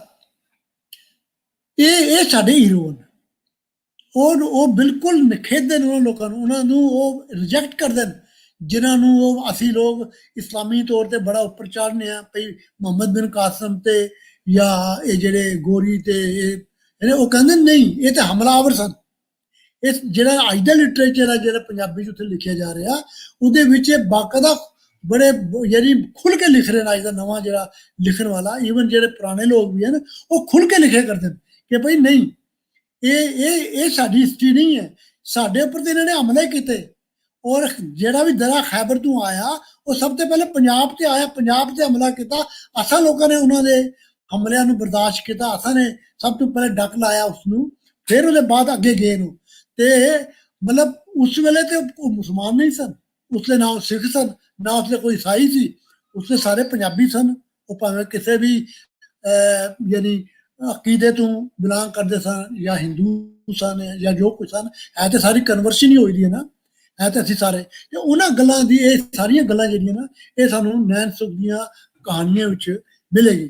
ਬਿਲਾ ਸ਼ੱਕ ਇਹ ਕਹਾਣੀਆਂ ਜਿਹੜੀਆਂ ਨਾ ਇਹ ਜਿਸ ਤਰ੍ਹਾਂ ਮੈਂ ਪਹਿਲੇ ਕਿਹਾ ਕਿ ਉਹ ਜਿਹੜਾ ਕਹਾਣੀ ਦਾ ਜਿਹੜਾ ਚੌਕਠਾ ਜਿਹੜਾ ਜ਼ਾਬਤਾ ਜਿਹੜਾ ਜਿਹਨੂੰ ਅੰਗਰੇਜ਼ਾਂ ਨੇ ਕਾਇਮ ਕੀਤਾ, ਮੁਪਾਸਾ ਦੀਆਂ ਕਹਾਣੀਆਂ ਪੜ੍ਹ ਲਓ ਜਾਂ ਈਵਨ ਸਾਡੇ ਉਰਦੂ ਦੀਆਂ ਕਹਾਣੀਆਂ ਜਿਹੜੀਆਂ ਮੰਟੋ ਹੋ ਗਿਆ, ਕ੍ਰਿਸ਼ਨ ਚੰਦਰ ਹੈ ਜਾਂ ਬੇਦੀ ਹੈ ਜਾਂ ਆਪਣੇ ਬਲਵੰਤ ਸਿੰਘ ਹੈ, ख्वाजा अहमद अब्बास है या अशफाक अहमद है या अपने मुफ्ती अपने क्या जी अब्दुल्ला हुसैन है या कुतुबुद्दीन हैदर है, हाँ जी। तो इन्हां दी कहानियां जिहड़े पढ़ने असी ते उदू दे बाद जिहड़ा असी इनू पढ़ने नैन सुख नू तो तुहानू बिल्कुल एक वखरा लभेगा, तुहानू ये लगे यार ये बिल्कुल नवा स्टाइल है, इहदे कोल नवा डिक्शन है, क्राफ्टसमैनशिप इहदे कोल बिल्कुल वखरी है ਜਿਹੜੀ ਬਾਕੀਆਂ ਕੋਲ ਨਹੀਂ ਹੈ। ਇਸੋ ਗੱਲ ਕਰਕੇ ਇਹ ਬਾਕੀਆਂ ਕੋਲੋਂ ਮਤਲਬ ਯਾਨੀ ਸਾਡੇ ਪਾਸੇ ਜਿਹੜੇ ਦਾ ਨਾਵਲ ਆਇਆ ਹਰ ਇੱਕ ਨੇ ਹੱਥੋਂ ਹੱਥ ਲਿਆ ਇਹਦਾ ਨਾਵਲ, ਹਾਂਜੀ। ਜਿੱਥੇ ਇਹ ਖਾਸ ਤੌਰ ਜਿਹੜਾ ਟ੍ਰਾਂਸਲੇਟ ਹੋਇਆ, ਇਹ ਟ੍ਰਾਂਸਕ੍ਰਾਈਬ ਹੋਇਆ, ਜਿਹੜਾ ਉਲੱਥਾ ਕੀਤਾ ਗਿਆ ਤੇ ਹਰ ਬੰਦੇ ਨੇ ਉਹਨੂੰ ਪਸੰਦ ਕੀਤਾ ਇਸ ਨਾਵਲ ਨੂੰ। ਤੇ ਮੈਂ ਤੇ ਚਾਹਾਂਗਾ ਕਿ ਜੋ ਪਾਸੇ ਜਿਹੜੇ ਸ਼ਬਦ ਸਾਡੇ ਵਾਲੇ ਪਾਸੇ ਤੇ ਪੰਜਾਬੀ ਜਿਹੜੀ ਹੈ ਕਿਤੇ ਢੂੰਡਿਆਂ ਲੱਭਦੀ ਹੈ, ਬਾਕੀ ਤੇ ਸਾਰਾ ਸੰਸਕ੍ਰਿਤ ਔਰ ਹਿੰਦੀ ਔਰ ਇਹਦੇ ਨਾਲ ਇੰਨੀ ਭਰੀ ਗਈ ਦੀ ਹੈ, ਖਾਸ ਤੌਰ ਤੇ ਯੂਨੀਵਰਸਿਟੀਆਂ ਔਰ ਕਾਲਜਾਂ ਦੇ ਵਿੱਚ ਜਿਹੜੀ ਜ਼ੁਬਾਨ ਸਿਖਾਈ ਜਾ ਰਹੀ ਹੈ ਜਾਂ ਲਿਖੀ ਜਾ ਰਹੀ ਹੈ ਜਾਂ ਬੋਲੀ ਜਾ ਰਹੀ ਹੈ, ਉਹ ਆਮ ਲੋਕਾਂ ਦੀ ਜਿਹੜੀ ਪਿੰਡੂਆਂ ਵਿੱਚ ਰਹਿਣ ਵਾਲੇ ਲੋਕਾਂ ਦੀ ਜ਼ੁਬਾਨ ਹੈ, ਸਾਡੇ ਪਾਸੇ ਵੀ ਤੇ ਤੁਹਾਡੇ ਪਾਸੇ ਵੀ, ਉਹ ਕਿਤੇ ਨਹੀਂ ਮਿਲਦੀ ਇੱਥੇ। ਲੇਕਿਨ ਇਹ ਹੈ ਕਿ ਤੁਸੀਂ ਇੱਕ ਚੀਜ਼ ਜਿਹੜੀ ਬੜੀ ਵੱਡੀ ਗੱਲ ਹੈ ਕਿ ਤੁਹਾਨੂੰ ਨੈਣ ਸੁਖ ਦੀਆਂ ਕਹਾਣੀਆਂ ਦੇ ਵਿੱਚ, ਇਹਦੀ ਲਿਖਤ ਦੇ ਵਿੱਚ, ਇਹਦੇ ਲਫਾਜ਼ੀ ਦੇ ਵਿੱਚ ਤੁਹਾਨੂੰ ਕਿਤੇ ਢੂੰਡਿਆ ਅਰਬੀ ਤੇ ਫਾਰਸੀ ਦਾ ਲਫ਼ਜ਼ ਨਹੀਂ ਮਿਲੇਗਾ। ਔਰ ਅਗਰ ਕਿਤੇ ਮਿਲ ਵੀ ਗਿਆ ਤੇ ਉਹ ਉਸਦੇ ਪੰਜਾਬੀ ਵਸੇਬ ਦਾ ਹਿੱਸਾ ਹੋਏਗਾ, ਉਹ ਉਸ ਤੋਂ ਤਰ੍ਹਾਂ ਉਹਦੇ ਸ਼ਾਮਲ ਉਹਦੀ ਜ਼ਰੂਰਤ ਹੋਏਗੀ, ਉਹ ਇੱਕ ਉਹਦਾ ਹਿੱਸਾ ਬਣ ਚੁੱਕਿਆ ਹੋਏਗਾ। ਜਿਸ ਤਰ੍ਹਾਂ ਅਸਾਂ ਨੇ ਕਈ ਅੰਗਰੇਜ਼ੀ ਲਫ਼ਜ਼ ਜਿਹੜੇ ਨੇ ਉਹ ਅਸੀਂ ਆਪਣੇ ਇਹਦੇ 'ਚ ਪੰਜਾਬੀ ਵਿੱਚ ਲੈ ਲੈਦੇ ਤੇ ਅੱਜ ਕੱਲ੍ਹ ਅਸੀਂ ਉਹਨਾਂ ਨੂੰ ਇਸਤੇਮਾਲ ਕਰਨੇ, ਭਾਵੇਂ ਲਾਲਟੈਨ ਹੋਏ, ਭਾਵੇਂ ਕੋਈ ਦੂਜਾ ਲਫ਼ਜ਼ ਹੋਏ, ਉਸ ਤਰ੍ਹਾਂ ਦੇ ਹਨ।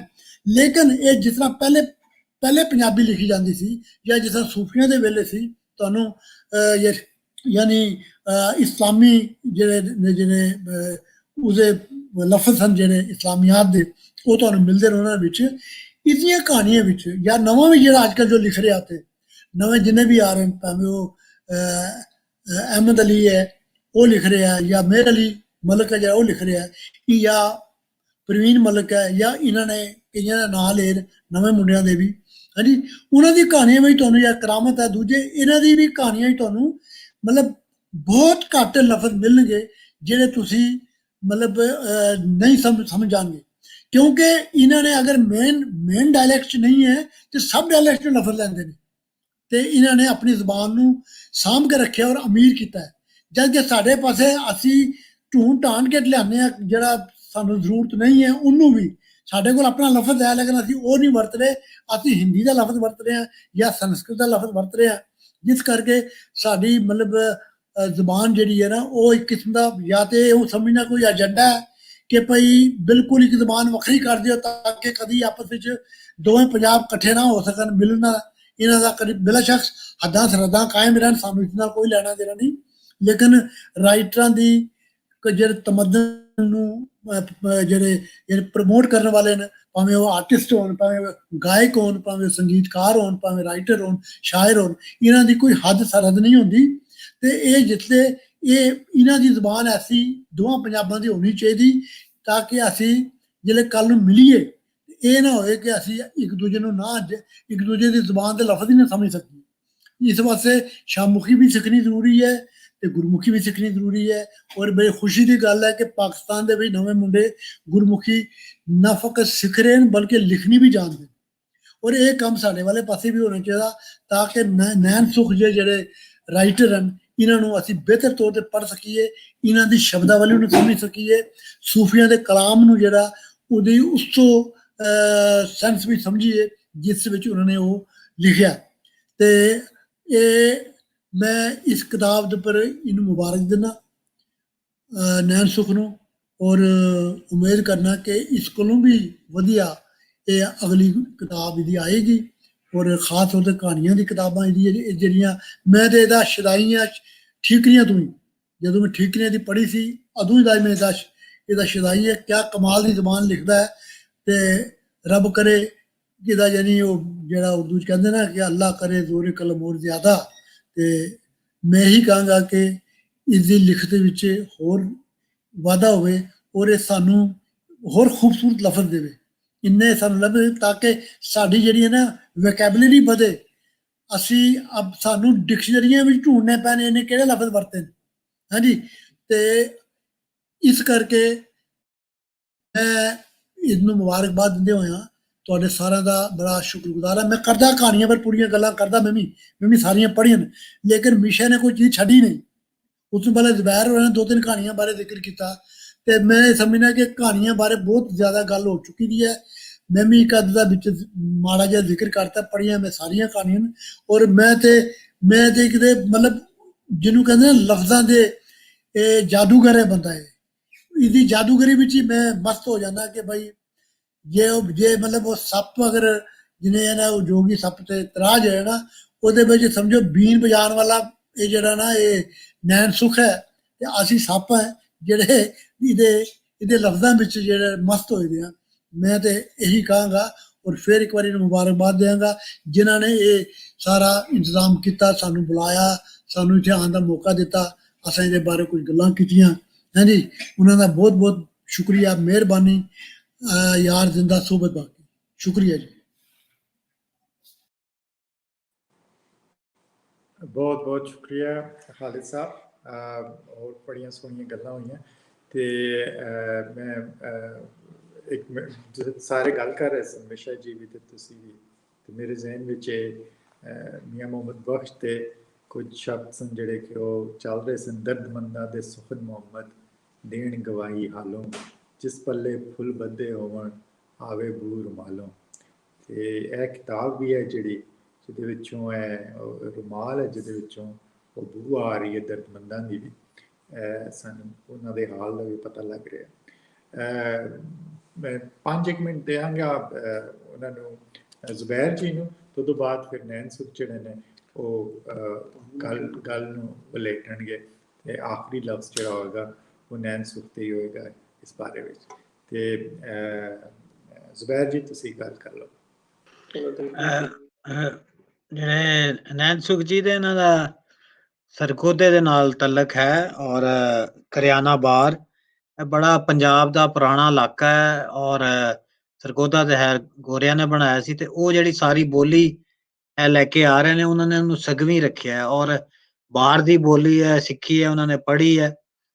ਇੱਕ ਗੱਲ ਜਿਹੜੀ ਮੈਂ ਕਰਨੀ ਸੀ ਉਹ ਇਹ ਸੀ ਕਿ ਜਿਹੜੀਆਂ ਇਹ ਕਿਤਾਬ ਤੇ ਅਸੀਂ ਛਾਪੀ ਹੈ, ਲੇਕਿਨ ਉਸ ਤੋਂ ਪਹਿਲੇ ਜਿੰਨੀਆਂ ਵੀ ਕਿਤਾਬਾਂ ਨੇ, ਤਕਰੀਬਨ 7 ਕਿਤਾਬਾਂ ਉਹ ਸਾਡੇ ਬੇਲੀ ਜਿਹੜੇ ਹੈ ਅਹਿਮਦ ਰਿਆਜ਼ ਨੇ ਛਾਪੀਆਂ ਔਰ ਸ਼ੁਕਰਗੁਜ਼ਾਰ ਹਾਂ ਅਸੀਂ ਉਹਨਾਂ ਦੀ ਬੜਾ ਐਫਰਟ ਹੈ ਔਰ ਮੈਂ ਉਹਨਾਂ ਨੂੰ ਸਲਾਮ ਕਰਨਾ। ਇਹ ਕਿਤਾਬ ਹੀ ਸਮਝੋ ਅਹਿਮਦ ਰਿਆਜ਼ ਦੀ ਹੀ ਹੈ, ਉਹਨਾਂ ਵੱਲੋਂ ਹੀ ਛਪੀ ਹੈ। ਤੇ ਅੱਗੇ ਵੀ ਜਿਹੜਾ ਹੈ ਅਸੀਂ ਇਹ ਜਿਹੜੀਆਂ ਨੈਣ ਸੁਖ ਦੀਆਂ ਸਾਰੀਆਂ ਜਿਹੜੀਆਂ ਕਿਤਾਬਾਂ ਨੇ ਇਸ ਵੇਲੇ ਸਾਡੇ ਕੋਲ ਅਵੇਲੇਬਲ ਨੇ। ਮੈਂ ਦੇਖਿਆ ਲੋਕ ਪੁੱਛ ਰਹੇ ਨੇ, ਮੈਂ ਹੁਣੀ ਥੋੜਾ ਦੇਰ ਤੱਕ ਆਪਣਾ ਐਡਰੈਸ ਔਰ ਟੈਲੀਫੋਨ ਨੰਬਰ ਸ਼ੇਅਰ ਕਰ ਦਿਆਂਗਾ, ਤੇ ਜਿਹੜੇ ਦੋਸਤ ਲੈਣਾ ਚਾਹਣ, ਸਿਰਫ ਇਸ ਟਾਈਮ ਜਿਹੜੀ ਹੈ ਉਹਨਾਂ ਦੀ ਜਿਹੜਾ ਨਾਵਲ ਹੈ ਉਹ ਅਵੇਲੇਬਲ ਨਹੀਂ ਹੈ, ਉਹ ਕਰੀਬ ਜਿਹੜਾ ਹੈ ਕੋਈ 15-20 ਦਿਨ ਤੱਕ ਅਵੇਲੇਬਲ ਹੋ ਜਾਏਗਾ। ਬਾਕੀ ਇਸ ਵੇਲੇ ਸਾਰੀਆਂ ਕਿਤਾਬਾਂ ਜਿਹੜੀਆਂ ਨੇ ਉਹਨਾਂ ਦੀਆਂ ਅਵੇਲੇਬਲ ਨੇ ਔਰ ਦੋਸਤ ਜਿਹੜੇ ਨੇ ਉਹ ਲੈ ਸਕਦੇ ਨੇ। ਸ਼ੁਕਰੀਆ। ਹੁਣ ਮੈਂ ਨੈਣ ਸੁਖ ਨੂੰ ਗੁਜ਼ਾਰਿਸ਼ ਕਰਾਂਗਾ ਕਿ ਉਹ ਆਖਰੀ ਜਿਹੜੀ ਗੱਲ ਹੈ ਇਸ ਸਾਡੀ ਸੰਗਤ ਦੀ ਉਹ ਕਰਨ।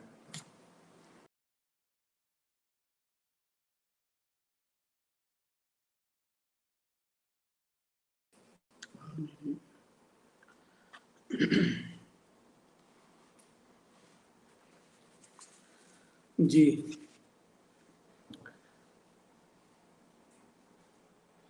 जिथे अंग्रेजी उर्दू की हाकमी, उत्थे सरकारों दरबारों रद्दी अपनी मां बोली पंजाबी विच लिखना, हथों पैसे दे के किताब छपवाना ते पब्लिशर्स दे पिछे रुलना, ये ही जानते जो इनू भोगन। मैं अपने आप नूं बहुत भागां वाला समझना। मैं जदों भी किताब लिखनी अमर रियाज नूं कहना, उन्हें न्यू लाइन वालों वो किताब छाप देनी। ऐतकी अमर रियाज का हथ कोई सौखा नहीं सी, ते प्रोफैसर जुबैर होरां मेहरबानी की ते उन्हां किताब तरिंजन वालों मेरा एक कहानी परागा जोगी सप्तरा छाप दिता। शाहमुखी विच छपी किताब जे चढ़दे पंजाब गुरमुखी विच भी छप जाए, ये होर भी माण ते खुशी की गल। वीर परमजीत मीशा के रूप विच मेरा ये मसला भी नहीं रहा। वो बड़े ध्यान रीझ ते सुचज्जे ढंग नाल सचल प्रकाशन अमृतसर तो मेरी किताब छाप देंदे। छप्पड़ मगरों किताब बारे गलबात होवे, ਉਹਦੇ बारे पढ़न वालियां नूं खबर मिले, ये यार तौहीद ਚੱਠੇ होरां सलेख मेले वालों कर दिता। प्रोफैसर जुबैर परमजीत मीशा ते तौहीद ਚੱਠੇ ਲਈ ढेर दुआवां। ਠੀਕਰੀਆਂ ਉਥਲ ਪਥਲ, ਸ਼ਹੀਦ ਆਈ ਪੁਰੇ ਦੀ ਵਾਹ ਤੇ ਜੋਗੀ ਸਪਤਰਾ, ਇਹ ਮੇਰਾ ਕਹਾਣੀਕਾਰੀ ਦਾ ਸਫ਼ਰ ਹੈ। ਮੈਨੂੰ ਇਹ ਕੋਈ ਫੋਂਟ ਨਹੀਂ ਕਿ ਮੇਰਾ ਅਗਲਾ ਕਹਾਣੀ ਪਰਾਗਾ ਪਿਛਲੇ ਨਾਲੋਂ ਵਧੀਆ, ਪਰ ਮੈਂ ਇਹ ਆਖਣ ਜੋਗਾ ਕਿ ਮੇਰੀ ਅਗਲੀ ਕਿਤਾਬ ਪਿਛਲੀ ਨਾਲੋਂ ਵੱਖਰੀ ਜ਼ਰੂਰ ਹੋਵੇ। ਵਧੀਆ ਘਟੀਆ ਦਾ ਫੈਸਲਾ ਤੇ ਪੜ੍ਹਨ ਵਾਲੇ ਹੀ ਕਰਨਗੇ। ਜੋਗੀ ਸਪਤਰਾ ਦੀਆਂ ਕਹਾਣੀਆਂ ਵਿੱਚ ਅਕਸਰ ਕੱਚੀਆਂ ਕੰਧਾਂ, ਪਾਟੀਆਂ ਪੁਰਾਣੀਆਂ ਝੁੱਗੀਆਂ, ਗੰਦੇ ਮੰਦੇ ਲੋਕ, ਵਸਤ ਵਲੇਵਾ ਕੋਈ ਨਹੀਂ, ਭਾਵੇਂ ਗੀਤਾਂ ਨਾਲ ਮਾਲਾ ਮਾਲ, ਵਹਿਮ ਭਰਮ ਬਥੇਰੇ, ਕਹਾਣੀਆਂ ਦੇ ਭਰੇ ਭੰਡਾਰ, ਪਰ ਮੈਂ ਉਹਨਾਂ ਦੇ ਭੁੱਖ ਨੰਗ ਨੂੰ ਕੋਈ ਇਮਦਾਦ ਦਾ ਇਸ਼ਤਿਹਾਰ ਨਹੀਂ ਬਣਾਇਆ। ਇਹ ਕਹਾਣੀਆਂ ਕੋਈ ਰਹਿਮ ਦੀਆਂ ਪੀਲਾਂ ਨਹੀਂ, ਜਾਂਦੀ ਬਹਾਰ ਦੀਆਂ ਰੁੱਤਾਂ ਤੇ ਰੰਗਾਂ ਨੂੰ ਮੈਂ ਤਸਵੀਰ ਕੀਤਾ। ਚੰਗੜ ਗਲੀ ਦਾ ਵਸੰਤਾ ਜੋਗੀ, ਫਤਿਹਪੁਰ ਦੇ ਸਾਂਸੀ, ਲੱਲੀਆਂ ਦੇ ਲੱਲੀ, ਮੋਨੀਪੁਰਾ ਦੀ ਰਸੂਲਾ ਮਾਛਣ, ਇਹ ਨਿਮਾਣੇ ਨਥਾਵੇਂ ਸਾਡਾ ਅਨਮੁੱਲਾ ਵਿਰਸਾ ਜਿਹੜੇ ਮਰ ਮੁੱਕ ਰਹੇ। ਅਸੀਂ ਤਮਾਸ਼ਬੀਨਾਂ ਵਾਂਗੂ ਪਰਾਂ ਹਟ ਕੇ ਖਲੋਤੇ, ਜਿਵੇਂ ਵੱਧ ਤੋਂ ਵੱਧ ਪੈਦਾਵਾਰ ਲਈ ਅੰਨ੍ਹੇਵਾਹ ਖਾਦਾਂ ਤੇ ਕੀੜੇ ਮਾਰ ਦਵਾਈਆਂ ਦੀ ਵਰਤੋਂ ਸਾਡੀ ਭੋਏ ਨੂੰ ਬਿਮਾਰ ਕਰ ਦਿੱਤਾ। ਉਹ ਜੜੀ ਬੂਟੀਆਂ ਵੀ ਨਹੀਂ ਰਹੀਆਂ ਜਿਨ੍ਹਾਂ ਵਿੱਚ ਬਿਮਾਰੀ ਦੀ ਦਵਾ ਸੀ। ਤੇ ਤੁਹਾਨੂੰ ਪਤਾ ਹੀ ਹੈ ਕਿ ਸੱਪ ਲੜਾ ਕੇ ਸ਼ਿਫਾ ਹੋ ਜਾਂਦੀ ਸੀ। ਸਾਡੇ ਸਾਹਮਣੇ ਕੁਦਰਤ ਕਤਲ ਹੁੰਦੀ ਰਹੀ, ਸਾਨੂੰ ਅਫਸੋਸ ਵੀ ਨਾ ਹੋਇਆ। ਸਾਂਝਾਂ ਦੇ ਮੇਲੇ ਉਜਾੜ ਕੇ ਕੀ ਸੁਧਾਰ ਆਣੀ, ਬੜੀ ਬਰਬਾਦੀ ਹੋਈ। ਮੋਰਨੀ ਨੂੰ ਛੁੱਟੀ ਹੋ ਗਈ, ਨਾਨੀ ਚੁਆਨੀ ਲੱਭਦੀ ਫਿਰੇ। ਤਾਜ਼ੂ ਮਸੱਲੀ ਦੀ ਕਹਾਣੀ, ਮਿੱਟੀ ਦੀ ਮੌਤ ਦਾ ਮਰਸੀਆ। ਰੇਤੜੀ ਦਾ ਬਾਬਾ ਨੌਰੰਗ ਪਾਣੀ ਪਾਣੀ ਪੁਕਾਰ ਰਿਹਾ। ਖੜਿਆਲੀ ਦੇਵ ਖਾਲੀ, ਜਿਉਣੀ ਜੀਵਨ ਜੋਗੀ, ਜੀਓ ਜੱਟਾ, ਲਾਲਾ ਲਾਟੂ। ਮੈਂ ਸਾਂਝੇ ਪੰਜਾਬ ਨੂੰ ਚਿਤਰਿਆ। ਸਾਡੇ ਫਕੀਰ ਵਸੇਬੇ ਉੱਤੇ ਮਲ ਮਾਰ ਮਸ਼ੀਨੀ ਵਿਹਾਰ ਦੀ ਚੜਤਲ, ਜੋਗੀ ਦੀ ਬੀਨ ਧਾੜਵੀ ਨਗਾਰੇ ਵਿੱਚ ਦੱਬੀ ਗਈ। ਸਿਦਕ ਰਿਹਾ ਨਾ ਸਾਦਕੀ, ਸਿਆਲ ਵਿੱਚ ਧੁੱਪ ਸੇਕਣੀ, ਗਰਮੀਆਂ ਵਿੱਚ ਰੁੱਖ ਦੀ ਠੰਡੀ ਛਾਂ, ਕੋਈ ਬਿੱਲ ਨਾ ਆਣੇ। ਆਜ਼ਾਦੀ ਤੇ ਇਨਸਾਨੀ ਹੱਕਾਂ ਦੇ ਸਿਆਸੀ ਨਾਅਰਿਆਂ ਵਿੱਚ ਲੋਕ ਕੈਦ ਹੋਏ। ਇਹ ਨਵੇਂ ਸਮਾਜੀ ਜ਼ਮਾਨੇ ਲਈ ਪੁਰਾਣੇ ਸੁੱਖਾਂ ਦੀ ਕੁਰਬਾਨੀ। ਅੱਗੇ ਵਧਣ ਲਈ ਸਾਨੂੰ ਵੱਡਾ ਮੁੱਲ ਤਾਰਨਾ ਪਿਆ।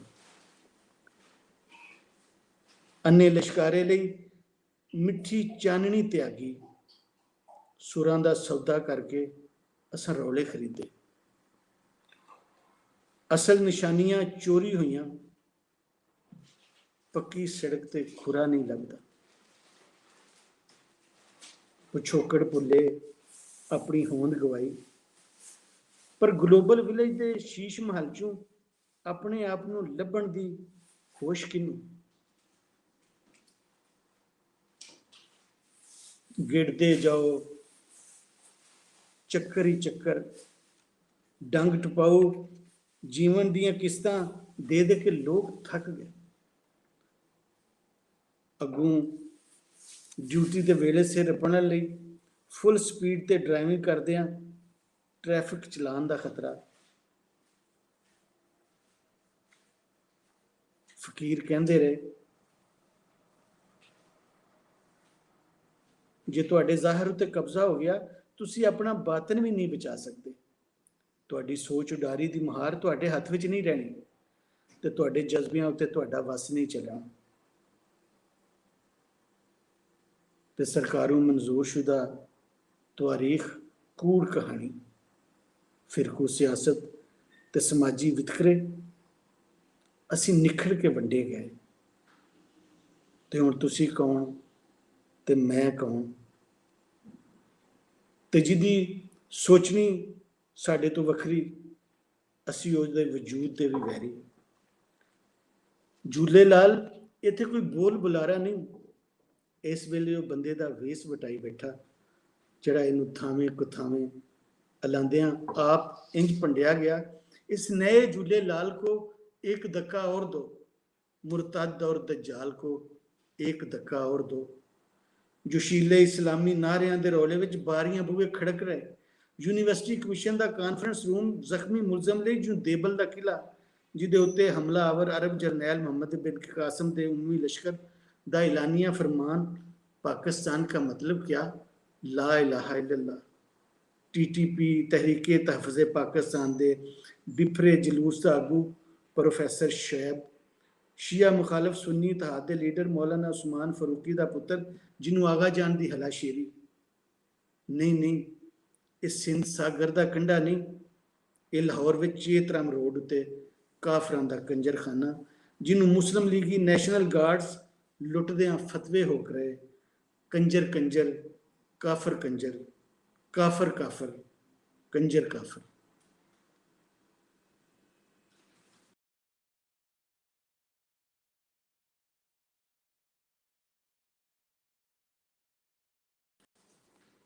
बहुत बहुत शुक्रिया नैनसुख जी। इन्हां लफ्ज़ां नाल जिहड़े कि बल्कि हर जिहड़ा जुमला सी वो पूरा पूरा शेर सी, मेरे ख्याल विच बड़ी चंगी तरह साडी गल मुकदी है। ते जांदियां मैं मिशा जी नाल मुआज़रत करांगा कि मैं विच नून पांदा रहा तुहाडे नाम दे विच खा ते मनशा बढ़ांदा रहा, लेकिन खबरे यही इसी मनशा नाल या साड़ी जिहड़ी दोस्ती या यारी होएगी मेरे ख्याल अगे भी वधेगी। ते सारियां दे आउण दा बहुत बहुत शुक्रिया।